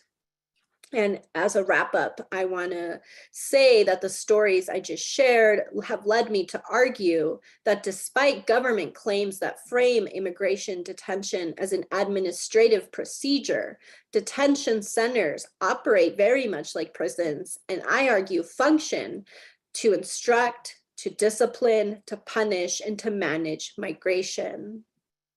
Highlighting the testimonies of detained migrants shows that anti-migrant violence was and continues to be central to the development of immigration detention. Thank you. Thank you, Dr. Ordaz. That was very illuminating, very interesting, very fascinating, and yet very horrifying as well. So thank you very much. I'll open up to questions right now. I do see one in the chat. We'll start there first. And this says that when payment is withheld from workers until the end of the season or end of contract, would this still be classified as incarceration? As it still definitely confines them. Wrong by any standard, but the student wants to know, is trying to establish terminology. I would have to ask a follow-up question if this is referring to, say, the Bracero program or a detained migrant, or just generally, like what is the context or background of this scenario? We'll see if the student brings in more context for you. Okay, thank you. Otherwise, in the chat, sorry, Oh, okay. he responded back. The Bracero program, thank you.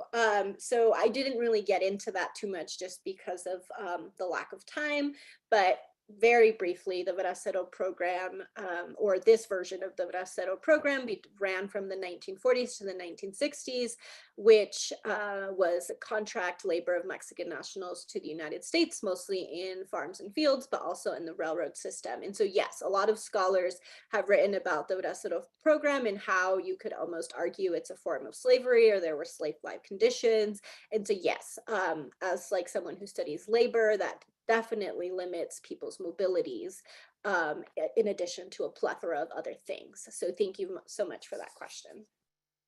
We have one in the Q&A section is, what are some functions of the migrant incarceration? Yeah, so an extension of what I wrapped up with, right? That was my main question in writing my latest book. And so I really think throughout its existence, at least from the 1940s to the present, that it is to manage migration, right? And so racism is very contradictory and not very rational, right? So as much as we want the labor of a lot of people, let's just take Mexico as an example here. We could talk about different countries, but in the case of Mexican migration, corporations, different agribusinesses, et cetera, want to profit off of their cheap labor and in some cases free labor, but don't actually want them to be part of American society. And so one of the functions then is to manage migration, the number of people that can actually be in the United States, hence deportations and detention. Detention, though, also serving to further racialize migrants as criminals, right? So there's lots of functions to be instructive, to be disciplinary, right? Because we didn't really get into this, but I also write about how detention centers are gendered and sexuality is policed in these very homosocial spaces. And so there's many functions. If you're interested, check out my book. And I know we only have a few minutes left, so maybe we can take one more question. And you already answered the next one, which was how was it racialized during the 40s, which you just mentioned that it was very racialized process. Yeah. But I guess the last question then would be, can you list some of the conditions that are still being held despite any attempt at making things better since the 80s even? Yeah, and so that's something I grapple with in my research is that I didn't say this today, but I really highlight migrant activism and organizing and solidarity. So not only like immigrant rights activism outside of detention centers, but what are incarcerated people doing, right?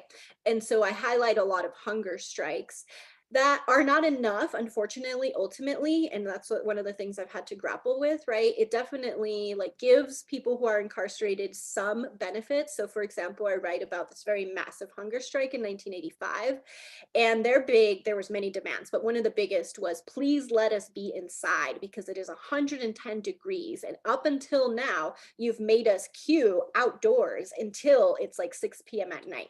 And so after like a week-long hunger strike, they were actually allowed to spend some time indoors, which for them is a very important change, right? I'm personally interested in how detention facilities have continued to be and will, in my view, will have to be violent. That is how they're managing migration. It is systemic. And so I'm not someone who believes in reforming the immigration detention apparatus throughout the United States, because at its core, I'm arguing that violence is part of it.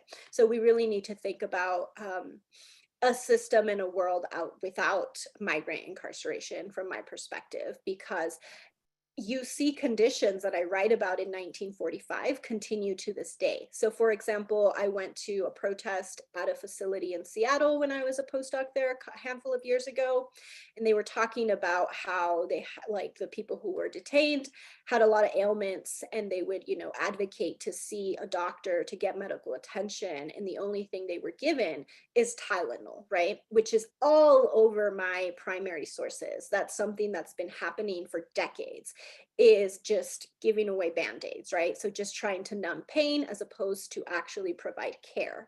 And that is because the people in these spaces are criminalized. Is criminalized, right? And then I highlight the irony in that, like, it's supposed to be a purely administrative process, but in practice, it does not operate like that at all. We do have one more question if you have one more minute here. And it just, why is it that migrants are only held in detention centers versus another apparatus? Yeah, well, I should actually expand upon that. So throughout the decades, and even today, they're held in different types of carceral spaces, right? So the El Centro Immigration Detention Center is important because it is specifically designed to hold these type of migrants, but they're also held in jails and prisons. But yeah, they are carceral spaces. And again, to manage migration, it's a very intentional, punitive place. There's like a spectrum of places, but they are all carceral. Yeah. I see that Dr. Omar Valero has his hand up. You have a question?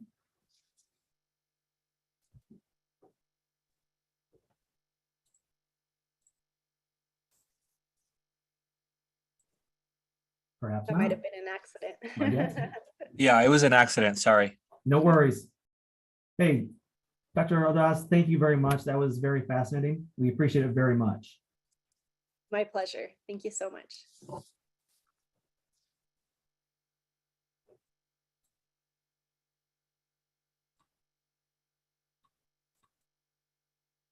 Hello, everyone. My name is Professor Sharad Patel, and I have the honor of introducing our next speaker, Dr. Kathleen Duvall. Dr. Duvall is a professor of history at the University of North Carolina at Chapel Hill, where she teaches early American history. Her research focuses on how various Native Americans, European, and African people interacted from the 16th through the early 19th centuries.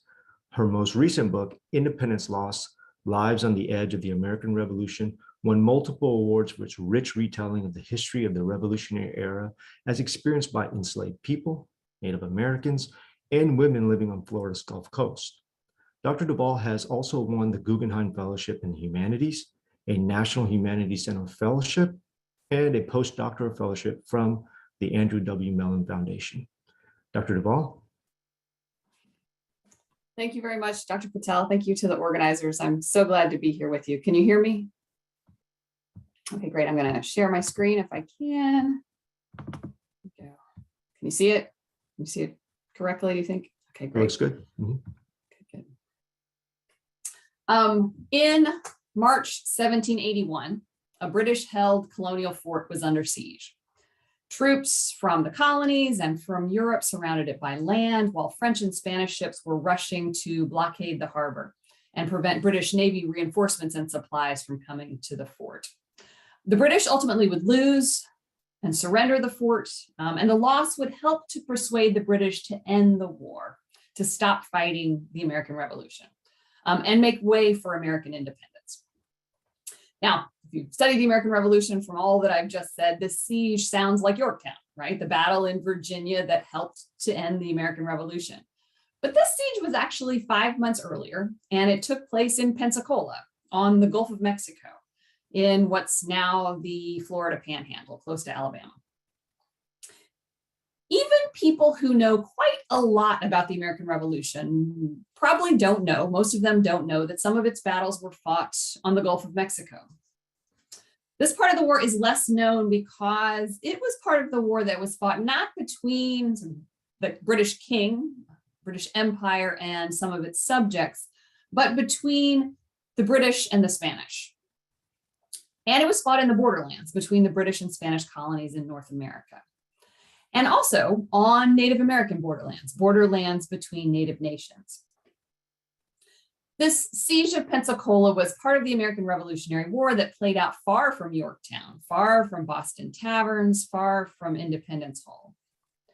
In fact, quite a lot of the war took place outside the 13 rebelling colonies on the East Coast. Some of it took place in India, in Gibraltar at the tip of Spain.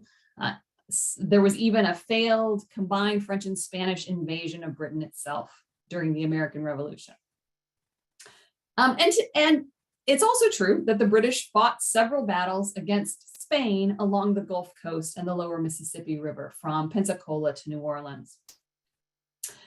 Now, if you think about it for a minute, at the time of the American Revolution, Britain and Spain were both monarchies. Supporting a rebellion by 13 colonies against an empire wasn't exactly a natural choice for the Spanish king, who had his own colonies to worry about. But the Spanish king figured, can I show you a picture of him? Oops. The Spanish king figured that that these English-speaking American rebels were really just a sideshow. Where my picture of the Spanish king? Oh, picture of the Spanish king. Not really important in global politics. So it's important to realize that Spain did not ally directly with the rebelling colonies, but it entered the war. Spain entered the war to declare war on Britain along with France. So why is it important to study Spain's involvement in the revolution and to study how the war played out in the borderlands between the Spanish and British empires? Well, for one thing, it changed the result. As Dr. Olmsted and Dr. Jaramillo pointed out this morning, looking at the borderlands often can reveal people often overlooked by master narratives. And sometimes we find out how they affected the course of history. And that's what happened here. In fact, Spain fought in as many battles, provided more troops, spent as much money, and won more victories than the French did, even though the French are more often remembered as an assistant to the rebels in the Revolution. And importantly, also, we get a broader view of why people became involved in the war. So for Spanish officials, this was not a rebellion that they were particularly joining one side or the other, certainly not the rebelling side. It was not a war against empire. It was actually, for the Spanish, a war for empire. The Spanish hoped to take advantage of the American Revolution to seize British lands and begin a new era of empire building, basically to spread the Spanish Empire north.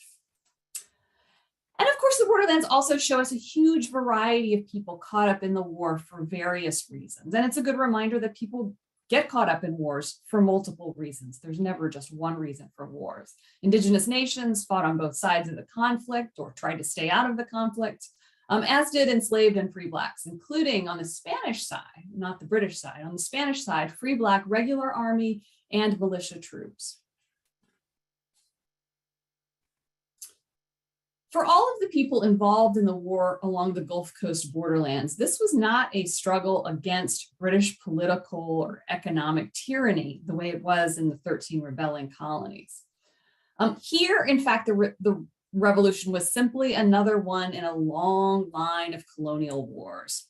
So I want to direct your attention to this map for just a second to give you a little prehistory of the American Revolution, taking us back to the 7 Years' War, sometimes called the French and Indian War. So that had ended with a treaty in 1763, so more than a decade or so before the American Revolution starts.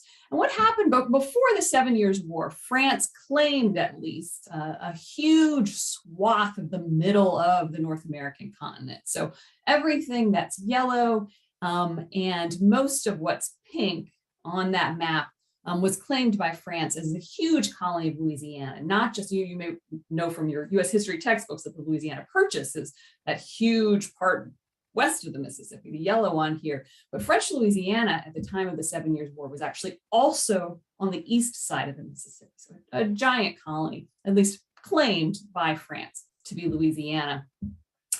France lost the 7 Years' War and surrendered the west side of what had been Louisiana to the Spanish. So the Spanish territory in this region actually increased as a result of the 7 Years' War, that war before the American Revolution. So of course, Spain already had Texas and everything to the west and south of that. But that yellow part, what later became the Louisiana Purchase, all became part of the Spanish Empire as a result of the 7 Years' War.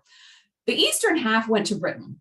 And so as a result of the 7 Years' War, Britain got all of that region that is now Alabama, Mississippi, and Florida, including, so most of that had belonged to France, but Britain also got what's now the state of Florida, the peninsula of Florida as well. So all of that pink after the 7 Years' War was claimed by Britain.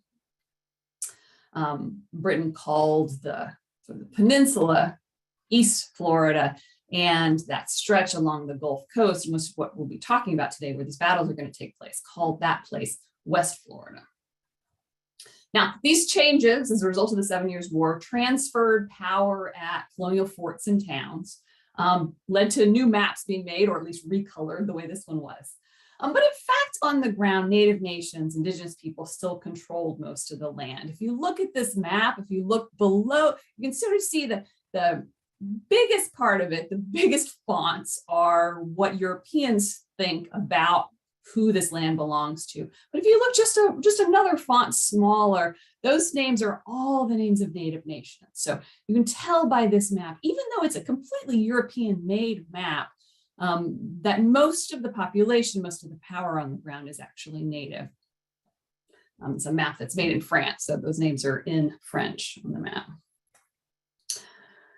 Native nations in the region responded to France's loss in the 7 Years' War by establishing new trading and diplomatic relationships with both the newly British forts and the newly Spanish forts, where there had been French officers in the past. Now, one of the most important things to realize, as you know, when studying history, is that people in the past couldn't see the future. So what I'd like us to do today, for most of my time while I talk, is to put ourselves in the place of the people on the Gulf Coast borderlands. Forget the outcome of the American Revolution, forget that it's going to succeed as a revolution. And even more importantly, I think, forget the history of the United States in the 19th century 20th century. The United States, of course, will take over much of the continent. Texas, Louisiana, and California all will become part of the United States. But at the time of the American Revolution, nobody thinks that's going to happen. In fact, they think it's unlikely that this rebellion will even succeed. The Spanish Empire seemed strong and expanding. Also, the vast majority of Native Americans still lived in their own independent sovereign nations. And they didn't assume that was going to change over the course of the 19th and 20th centuries. They assumed they would continue, as they had for centuries, millennia, to determine their nation's futures. And many enslaved and free Blacks along the Gulf Coast took advantage of living in a borderland where there were really just near constant war, or at least rumors of war, took advantage of those conditions to carve out freedoms and opportunities that would be unimaginable in the 19th century cotton plantation South that all of this region would become, from Florida and Alabama to Louisiana, Arkansas, and parts of Texas. So to put ourselves in the time of the American Revolution, the people of the Gulf Coast were fighting for independence, but of various kinds. People on the Gulf Coast and really everywhere in the Revolutionary War fought or stayed out of the fighting, debated, and advocated for many versions of independence: political independence, economic independence, territorial independence. Native people worked for the similar kinds of political sovereignty and national independence that the signers of the Declaration of Independence sought: independent nation. As in the, okay. Music stand fell.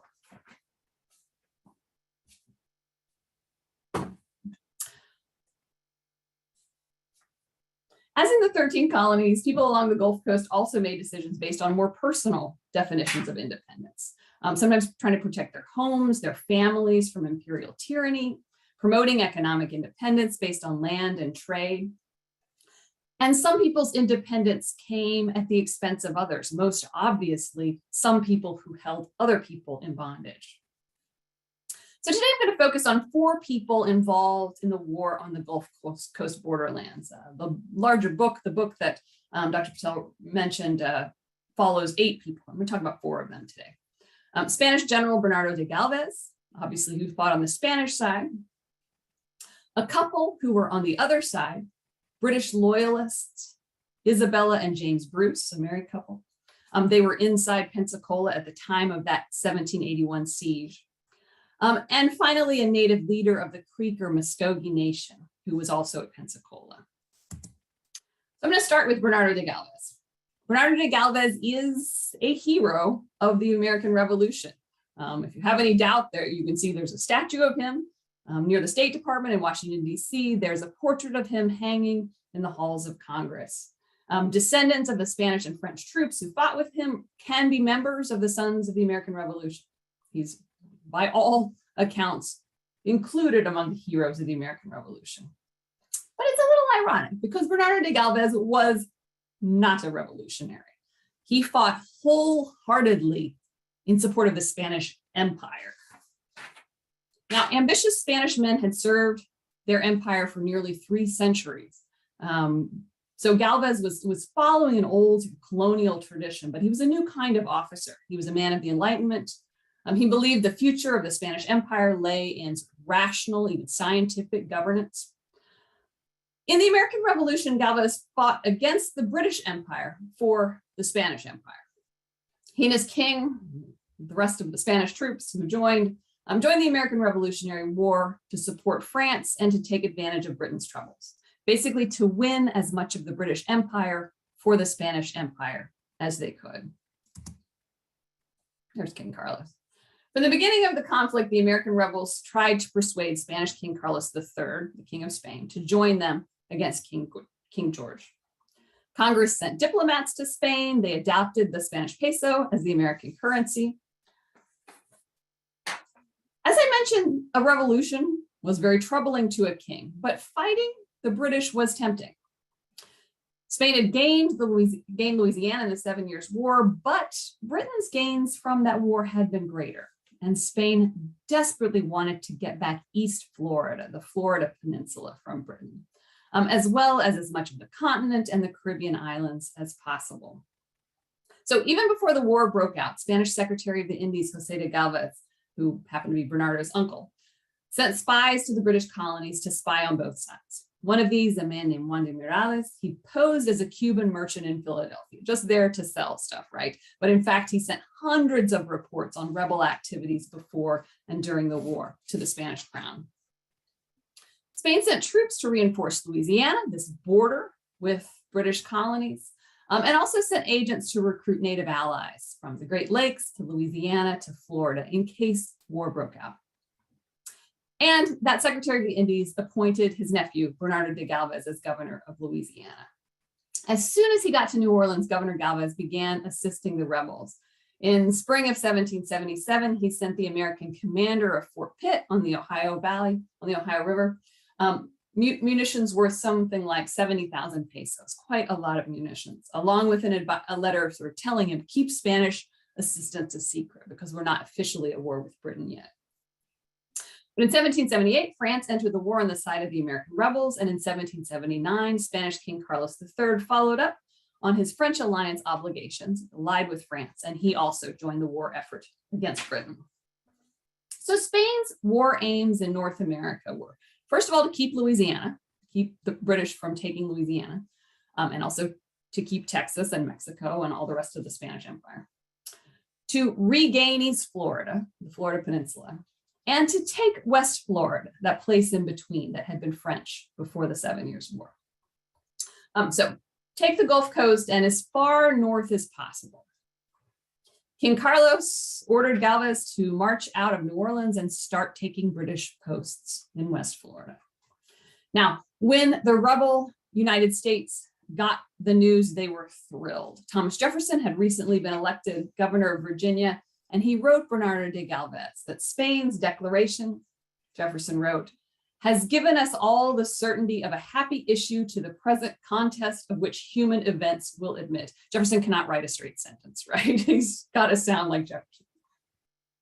Late in 1779, Congress appointed John Jay to be minister to the Spanish court. He sailed across the Atlantic, eager to meet with Spain, but the Spanish crown wouldn't even receive him at court. Like, this is just some upstart sort of rebel against his empire. He doesn't get to meet with anybody important in Spain. So General Galvez had his orders to take West Florida, but it wasn't going to be easy. It wasn't clear that Galvez had enough regular army to take any of West Florida or even to defeat Louisiana. And at the same time, the commanders of British West Florida had been instructed to take Spanish Louisiana. So on both sides, they were trying to take the other.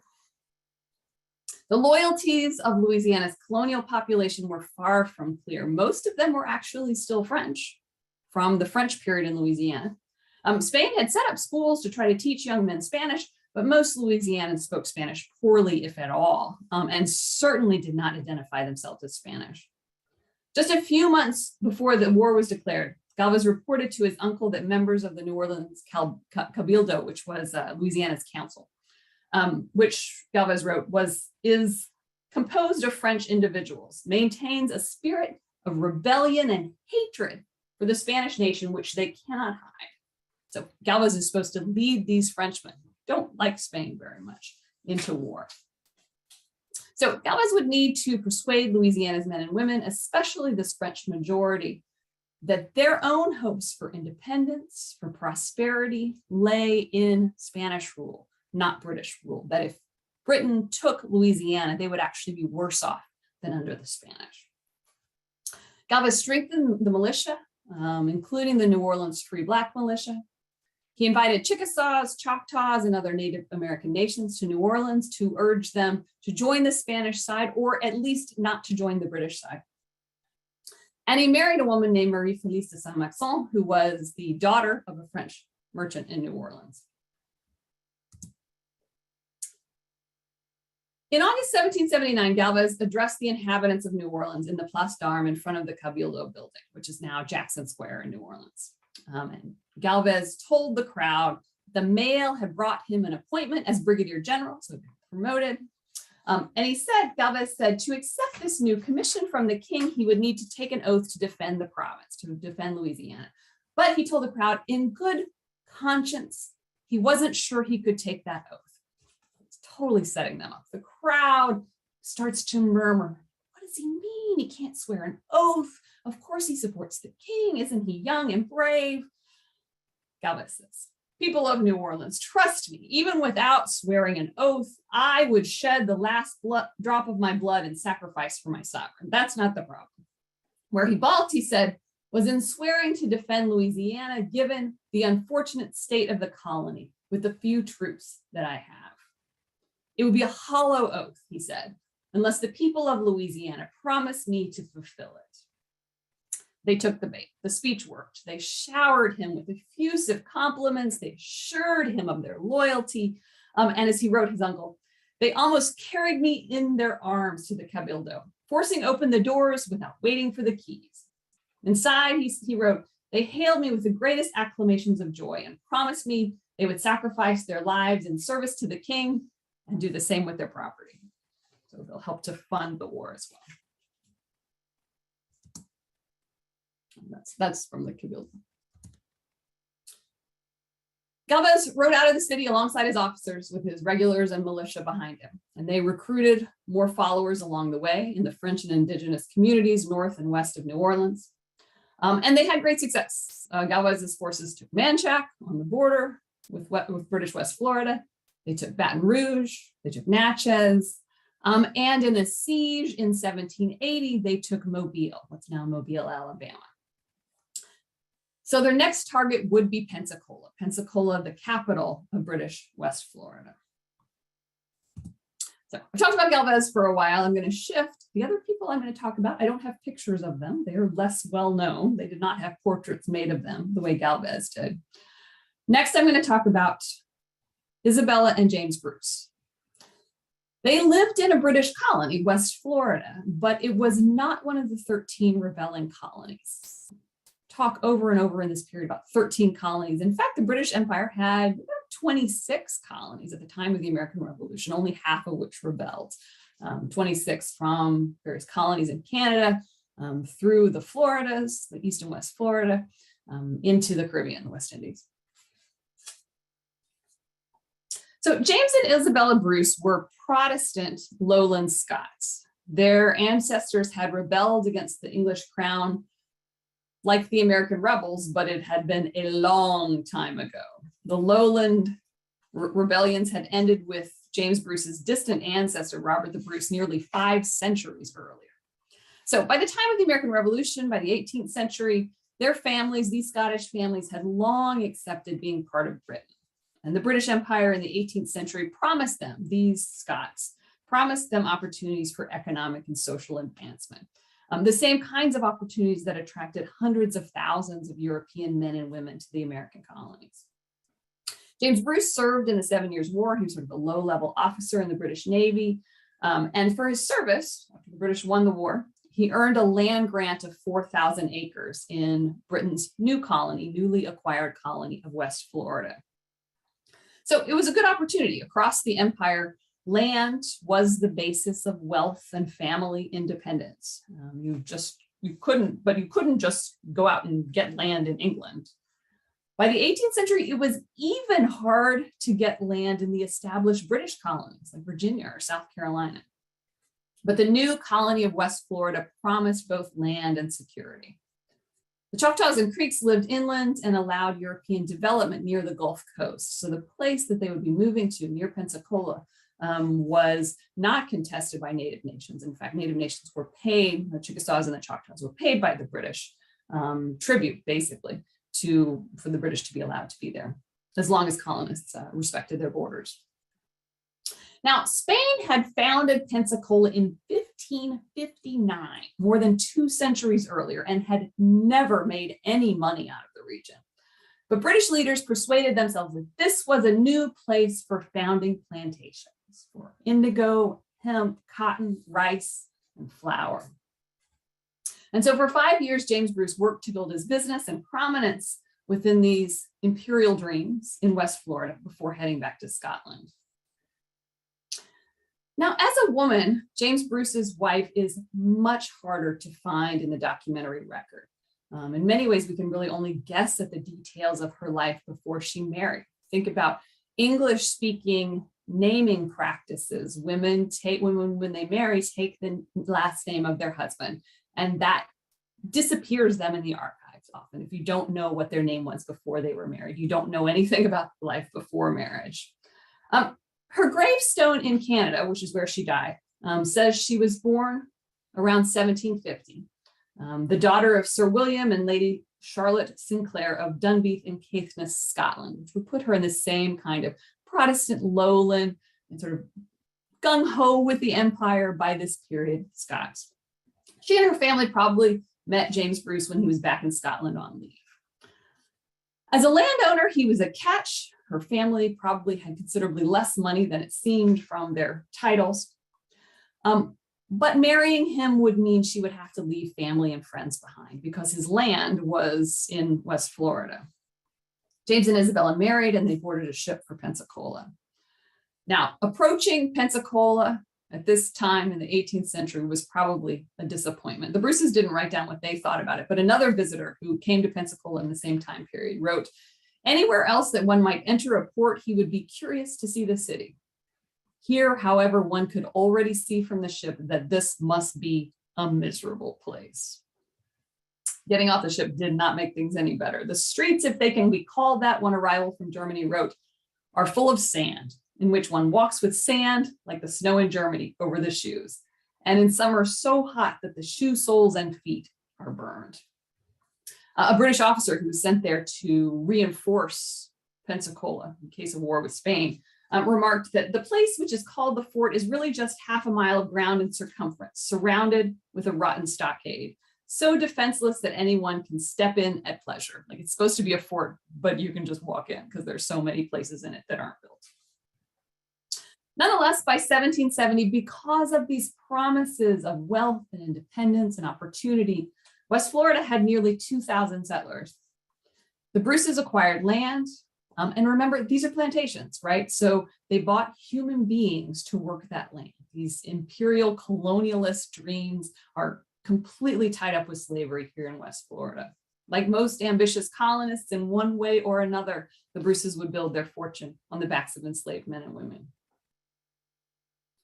When Parliament passed the Stamp Act in 1765, colonists in West Florida were not happy about it. As in other British port cities from Halifax to Augusta, people in Pensacola marched to demand the surrender of the stamps when they arrived at the port. And they accused the ship's captain, bring these stamps of the Stamp Act, of bringing in badges of slavery.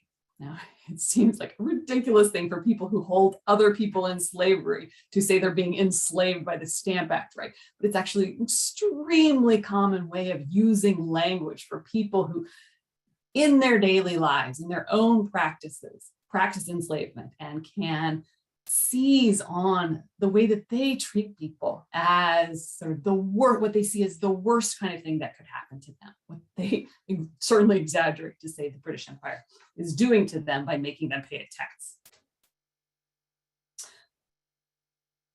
So all across the British colonies, opposition to the Stamp Act, but when delegates from 9 colonies sent a resolution to Parliament and the King protesting the Stamp Act in 1765, West Florida did not join them. Only 9 colonies did. And ultimately, West Florida would not join the revolution and independence movement that followed. The Bruces and their neighbors felt they owed their newfound wealth and prominence to the British Empire and that it would be crazy to try to leave it. In the early years of the American Revolution, colonists didn't define the Bruce family's choices as the heroic patriot or American side versus sort of the loyalist side, traitor, cowardly side. Later, founding fathers of the United States would create that as a myth, right? As like there was only one right side to be on in the American Revolution. But through this mid-1770s, rebellious colonists were having to defend their choice. The Declaration of Independence went to great pains to explain that it was not light and transient causes that prompted independence, but, the Declaration said, a long train of abuses and usurpations, aimed at instituting absolute despotism. In the minds of James and Isabella Bruce and many, many others, the causes that the Declaration listed were not longstanding or abusive enough to justify basically what they saw as treason, rebellion against the crown. And importantly, they also thought the rebels were going to lose. An invasion of Canada had recently failed disastrously. George Washington led his troops in desperate retreat out of New York City and across New Jersey to Pennsylvania. It did not look like this revolution was going to win. But things changed. Things dramatically changed when France and then Spain joined the war against Britain. Pensacola was vulnerable, too close to the border between British West Florida and Spanish Louisiana. So I'll shift one last time for one more person. Also coming toward the siege of Pensacola in 1781, Alexander MacGillivray. Now, Alexander MacGillivray's name is Scottish. His father was Scottish, but his mother was Muskogee Creek, and the Muskogee Creeks are matrilineal, and therefore he was, despite his name, or at least the name that we know him by, he was fully Creek, had a Creek clan, was fully part of the Creeks. He was born in Creek country, what's now Alabama, Georgia. At about 6 years old, his father took him to Charleston, learn how to read and write, to work with somebody who could teach him those things in Charleston. But his father was a loyalist as the rebellion heated up, and he was expelled. And so Alexander MacGillivray and his sister had to get on a horse and ride horseback to their mother's nation, back to the Creeks for safety when the war broke out in South Carolina. Now, at the time of the American Revolution, the Creek Nation, the Creek Confederacy was powerful. Probably about 10,000 people at the time, still fully independent, fully in control of their own territory, but starting to wonder, starting to worry about settlers, about the settler colonialists pushing on their eastern border. Now, the British Crown knew this about the Creeks, knew they were worried about settlers, and so the British Crown assumed the Creeks would be on their side, that they together would fight against people living on the ground, the rebels are the ones for the most part pushing onto Creek land. But there was a debate among the Creeks. Many Creeks believed that they should just let the British fight it out, not get involved in this really intra-British struggle. And even those Creeks who wanted to fight didn't want to fight the way the British wanted to fight. They wanted to just attack illegal settlements, get any settlers who were on Creek land off of Creek land, push them back toward the colonies on the Atlantic coast. Creeks figured, as one leader put it in 1776, "I have sat quietly a long time without joining either party, but the Virginians," by which he means all British colonists, "but the Virginians are now come very near my nation, and I do not want them to come any nearer." So Creeks believed it was Britain's job to crack down on these colonists who were illegally settling on Creek land. Creeks and the British had a treaty, and the British knew this was Creek land. And Creeks were willing to join the fighting as long as they could fight in their own way against targets that they chose. Now, Britain definitely needed the Creeks and other powerful Native nations on their side in this fight, but they wanted to be able to tell Native people when to fight, where to fight. They needed to go to a big battle against George Washington. They wanted them to show up there, not just fight where they put their highest priority on.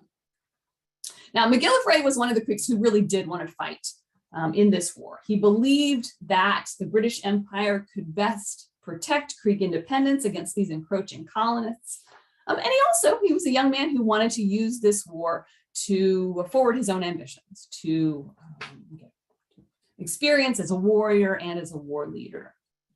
So in the spring of 1780, Alexander MacGillivray was trying to raise a war party to raid the Georgia frontier. He'd been doing this, and other Creek leaders, and also Chickasaws and others had been doing this, when he received urgent news from West Florida's commanding general, John Campbell, that the Spanish had attacked Mobile. Remember, I said Galvez led Spanish troops to several victories, and I give us a little spoiler, they will win at Mobile.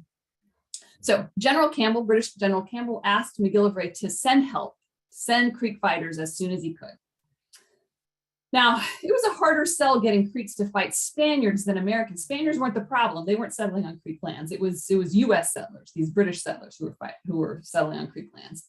So when MacGillivray tried to raise a war party, he stressed Creek interests in the overall war against the rebels, as well as opportunities for glory on the Gulf Coast. And so it worked. 600 Creek fighters joined with Alexander MacGillivray, and more were getting ready to come in a second wave and head to protect Mobile. But when the Creeks and also a large group of Choctaw fighters, when they arrived in West Florida, came toward Mobile to try to help with the effort, Mobile had already fallen.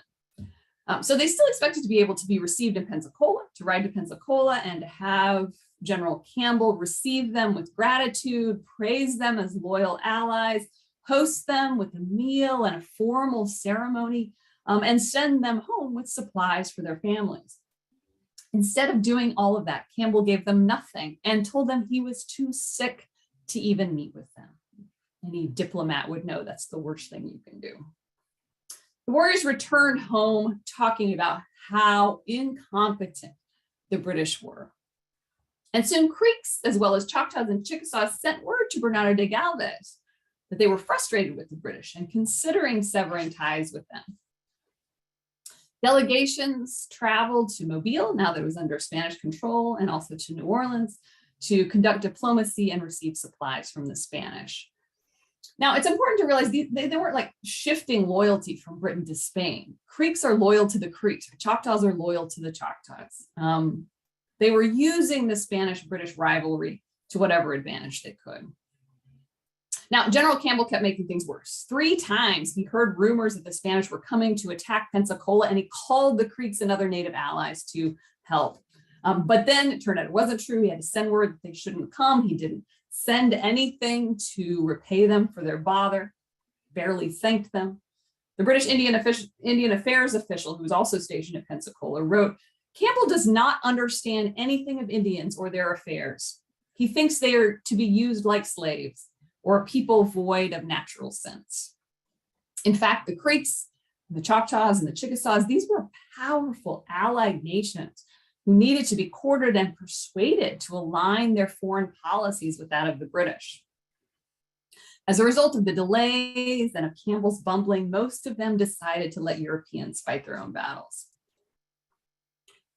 So, to the siege of Pensacola, when our characters come together. In the morning of March 18th, 1781, Galvez himself led the first ship through enemy fire into the narrow opening of Pensacola Bay. And for the next 2 months, Spanish ships and troops besieged the British post. Alexander MacGillivray finally rode into Pensacola on April 8th or 9th, many weeks later with about 40 Creek fighters, a far cry from the 600 who had ridden with him a year earlier. Basically, Creeks, along with Choctaws and Chickasaws, didn't see much reason to come. On May 8th, as you can see in this picture, Spanish artillery fire burst a hole in the main fort, and Spanish forces poured in. General Campbell raised the white flag and surrendered the whole colony of West Florida to Spain. The fall of Pensacola then helped to persuade Britain to end the war, to cut its losses and stop fighting against the American Revolution. For one thing, West Florida was the first non-rebelling colony that Britain lost. And immediately when Pensacola fell, the Spanish and the French ships that had been in Pensacola Bay helping with the siege, they went to the west. They sailed to the West Indies and relieved the force, the French naval force that sailed to Yorktown, and was that blockade at Yorktown that helped defeat the British. That French blockade wouldn't have happened without the fall of Pensacola. The Spanish then went on from West Florida. They took the Bahamas, another set of British colonies, and they were getting ready for an invasion of Jamaica. Jamaica was, based on slavery again, the most profitable colony in the British Empire. Instead, Britain cut its losses and acknowledged American independence. Bernardo de Galvez became a major hero at the time. King Carlos III awarded him with a title, the Conde de Galvez, the Count of Galvez. And in his sort of commendation, it says, "I award you this title to perpetuate in your posterity the memory of the heroic action in which you alone forced your entry into Pensacola Bay. And for that, you may put as a seal on your coat of arms the motto, Yo Solo, I alone. So you can see in this coat of arms, he's actually literally solo by himself on the slightly disproportioned ship. And here in the other picture, this is a statue of Galvez that's in a park in Pensacola. Many of you have been there, you probably know it's sort of park where not many people go. It's a very lonely looking statue that not many people look at. So Yo Solo takes on a different meaning in that Pensacola park these days. But at the time, Spain won. By the end of the revolution, Spain held the formerly British posts along the Gulf of Mexico and on the eastern bank of the Mississippi. This is a map that's been colored in to show Spanish claim. So this is not the same map that people in the United States would have used. This is not the same coloring on the map that people in the United States would have used to show how big the United States was. But to Spain, the United States is just that blue part on the Atlantic coast. Britain still has yellow Canada. Spain has all of what's marked as Florida there, that pink part around the Mississippi. You can see it's basically the same size as French Louisiana was. It includes the Floridas, and it also goes pretty much to Western Pennsylvania there, right, as well as into the West. And of course, New Mexico, Texas, Mexico, California, that's all Spanish as well. In the eyes of Spanish officials, they had succeeded in their war for empire. But of course, other people didn't agree with this map, as I said. Americans generally, the US generally would have drawn their border as close to the Mississippi River as possible. And of course, most of this region had never been controlled by Europeans at all, but was in the hands of Creeks, Shawnees, and scores of other powerful native nations. But again, putting ourselves in the time, the ambitions of the United States looked even less reasonable than those of Spain. The Continental Army's victory at Yorktown came with massive assistance from European allies. The new nation was deeply in debt to the Dutch, French, and Spanish. And under the Articles of Confederation, the Congress had limited power to raise revenue because it couldn't tax income or property, it couldn't levy duties on imports and exports. In fact, nobody even knew how big the national debt was because so much of it was just still receipts in people's pockets from having provided services and goods during the war. Native Americans from the Ohio Valley, south through the creeks in Georgia, continued to raid the western parts of the colonies. That did not stop just because Britain pulled out of the war. And many Americans also imagined sharing the continent with Spain. And in fact, some Americans would move into Spanish territory, feeling that Spanish territory would be better run than the new states of the United States. In 1778, Virginia Governor Patrick Henry assured Galvez that the United States had, Henry wrote, more land than can be settled for many ages to come. After the siege of Pensacola, Congress passed a resolution to hang a portrait of Galvez in a place of honor in the room where Congress met. And that portrait that I showed in an early slide that was hung in the halls of Congress in 2014. So it took them a while. To conclude, the map of the continental United States today so neatly spreads from east to west that it would be easy to imagine that it was the country's manifest destiny, as people would put it in the 19th century, to stretch from sea to shining sea. But those are concepts all from later in the 19th century. If you think about Francis Scott Key in 1814, writing the Star-Spangled Banner, he's hoping the United States holds on to Baltimore. Right? The continent is not likely to become that of the United States. These were borderlands of European empires and of native nations. A much more likely future, if you were looking out from 1781, a much more likely future of the continent was a patchwork of European colonies and sovereign nations, which might include Spanish colonies, British Canada, the 13 United States, possibly not all together, multiple native nations, and other newly independent colonies, such as, and in fact, there were also a couple of times in the next 100 years or so, there would be free black colonies under Spanish or British realm, which ended up being short-lived, but were possibilities in the 18th century. Whatever the configuration in the 1780s, it appeared that despite the changes of war, multiple sovereignties, multiple borders would continue across North America as different kinds of people continue to ally and fight for what they saw as their independence and opportunity. So I'm done with my part here.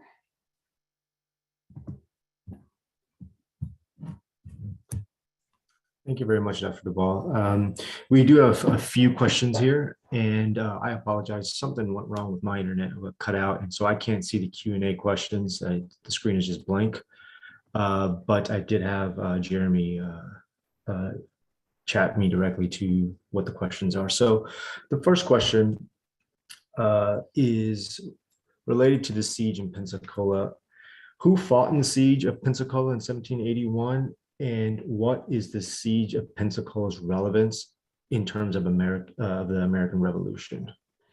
Right. So the Spanish fought against the British, and it helps to end the American Revolution, to help the British decide that they will stop fighting against the rebels because they're so scared that they're going to lose other colonies and perhaps even parts of Europe to Spain and France. Okay. And this other question is a little bit longer, so I'm going to hopefully not confuse anybody while I'm reading it. So here we go. The first time I was ever aware that Spain had assisted the American colonies in the Revolution was from a book footnote of Spain giving 10,000 infantry muskets to the Continental Army, and have also some indication that some Spanish cannon were donated. In retrospect, I am surprised that this is the first I've ever knew of any assistance from Spain was with weaponry handed over. Along those lines, how comparable was military assistance of this sort to what France provided? Yeah, And that's a great question. Mhm. Yeah, and you're right that both France and Spain contributed a lot of weapons. There's that what I mentioned of Galvez providing the 70,000 pesos worth of weapons. That's supply. That's not actual peso. That's weapons and ammunition. That's only a tiny part of it. A huge amount of weapons themselves, troop and naval support, and also loans. Right, a lot of what the Congress is able to fund. The small amount the Congress is able to fund the Continental Army is mostly from loans from the Netherlands, France, and Spain. I think my theory of why people talk so much more about French assistance in the American Revolution than Spanish assistance is because Spain goes on to, obviously, as you all know, have these rebellions against it and get kicked out of its colonies in the rest of the Americas. That Spain is wrong in the 1780s that its colonial empire is going to continue to grow. It's going to be rebelled against, and Spain will lose most of its empire. In contrast, France has a revolution in France and cuts the heads off of its monarchy, right? And so I think it's a sort of misremembering that history, that very late 18th and early 19th century history, back onto the American Revolution, and imagining at the time of the American Revolution that the French were Republican, right? Small R Republicans. They were for a republic. They were for a revolution, whereas Spain was a monarchy that was against revolutions. So France is a monarchy also. Lafayette has his sort of slightly Republican leanings, but in general, the real assistance, the King of France is helping the American Revolution because he's an enemy of Britain for exactly the same reasons as Spain, and for very similar amounts of assistance.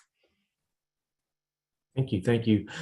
Here is another question. There's two more here, but I'm going to jump to this one over here because I think this has a little bit to do with research. Dr. Duvall, you talked about the difficulty of finding women in the historical record. Could you expand a bit on the kind of archival research you did for this project? What sort of records have survived? And is there anything you didn't have access to that you wish you did? Yes, yeah. So the things that survive, the documents that survive from this period are written by men, and they're mostly written by men, and they're mostly written for purposes of diplomacy and war, in the middle of the American Revolution. So if you're writing about women in Boston, say, there would be some letters written by women, and you could talk to them about their experiences. There are no letters written by women in Pensacola and most of these places. So Isabella Bruce, I don't have a single word that she wrote, unlike her husband. I don't have, so I find her in the correspondence of her husband, because he talks about her. I find her and her children, that's how I know about their children, in sort of census type records in the area. And I sort of put that together into sort of so much more stringing together that has to happen for studying sort of anybody who didn't leave the kinds of records that historians have at least traditionally used for this period. And so one of the things I write about in the book is that there's this, I can look at the parish records in West Florida and see there's this period where lots and lots of children are dying, and they're mostly referred to as dying from flux, which flux actually just means diarrhea. So it's not clear what is killing them. But her children survive, but only by knowing she has children and knowing how old they are at that period, and knowing that this is what's happening in her quite small town. We can imagine what it that affected her. Like that was something that was on her mind all the time, though, in those days, as well as whatever was going on in the war. So I try to write about women with the kinds of things that they and their families, and men as well, would have been thinking about on a day-to-day level, as well as these larger things that end up in the archives, whereas their daily lives don't. Another woman that I talk about in the book, I follow in the book, is a woman named Margaret Pollock, who was in New Orleans. And she, I only have letters by her because she got in a big fight with the governor of New Orleans, the governor of Louisiana. This is after Galvez had gone on to be general, and he left New Orleans in charge of a different governor. There's a set of letters between them where she's wanting to be paid back. Her husband has lent some money to the Spanish. She's wanting to be paid back, and she gets these awful letters back from the governors. Women aren't supposed to write to governors, right? You have to write through a man. And she writes again, and so there's just this lucky coincidence that she wrote these letters, he wrote back, and she wrote again, and they somehow survived in the archive. So just, much smaller glimpses into women's lives. And then one thing, there's so many things I wished I had. I really wanted to, when I was sort of designing the book, one of the things I wanted to write about was a Choctaw woman who was in Pensacola, in the fort in Pensacola when it was being besieged, as I sort of bring all the characters to this place. And I knew there were Choctaw women there. There was a group of Choctaws who came in, and they mentioned the women and children being inside the fort. But I didn't end up being able to choose her as a character, as a main character in the book, because I couldn't find out the name of any of the women who were there, any of the Choctaw women who were there. And I couldn't even find out the name of exactly any of their male relatives. Like, I couldn't figure out for sure that, say, this Choctaw war leader had a wife or a sister or a mother or a daughter in the fort, because I think I still could have spun it even if I didn't have one of her actual names. So that's sort of one of my frustrations that I kept looking for in this. And then finally, I'll say that gravestone that I mentioned that tells me the family of Isabella Bruce, I did not find that for the book. So if you read the book, you won't find that evidence. And the woman that I found in the Scottish archives that I thought was the Isabella who became Isabella Bruce actually isn't. So there's something in the book that's just not right, because somebody who'd read the book and lives in Canada said, hey, and is a relative, like is a descendant, said her gravestone is here, and sent me a picture of the gravestone. I was like, oh, I guess she is a different person from who I thought she was. But I think that really reflects how hard it is how much women are disappeared in the archives. And she's a white colonist woman, so that says nothing, even more so about women of color, enslaved women. Absolutely. Thank you so much, Dr. Paul. There's a lot of questions here. I think we're going to pick one more. Okay. How did General Bernardo de Galvez get caught up in the American Revolution in the borderland? So Galvez he was young, he was ambitious, and his uncle was the minister of the Indies. So he was, he was going to do whatever he was very excited to be part of Spain in the world. Right? He has no qualms about being a colonialist, right? He is a man of empire, and he thinks he can serve it well. Thank you so much, Dr. Duvall. Sure. Dr. Chow, Dr. Pedigo. Thank you, Dr. Duvall. Today's event has now concluded, and we hope you gain a broader understanding of the importance of Borderlands history. Thank you to the presenters and guests for your participation, as we look forward to seeing you next year's 7th annual conference. Goodbye.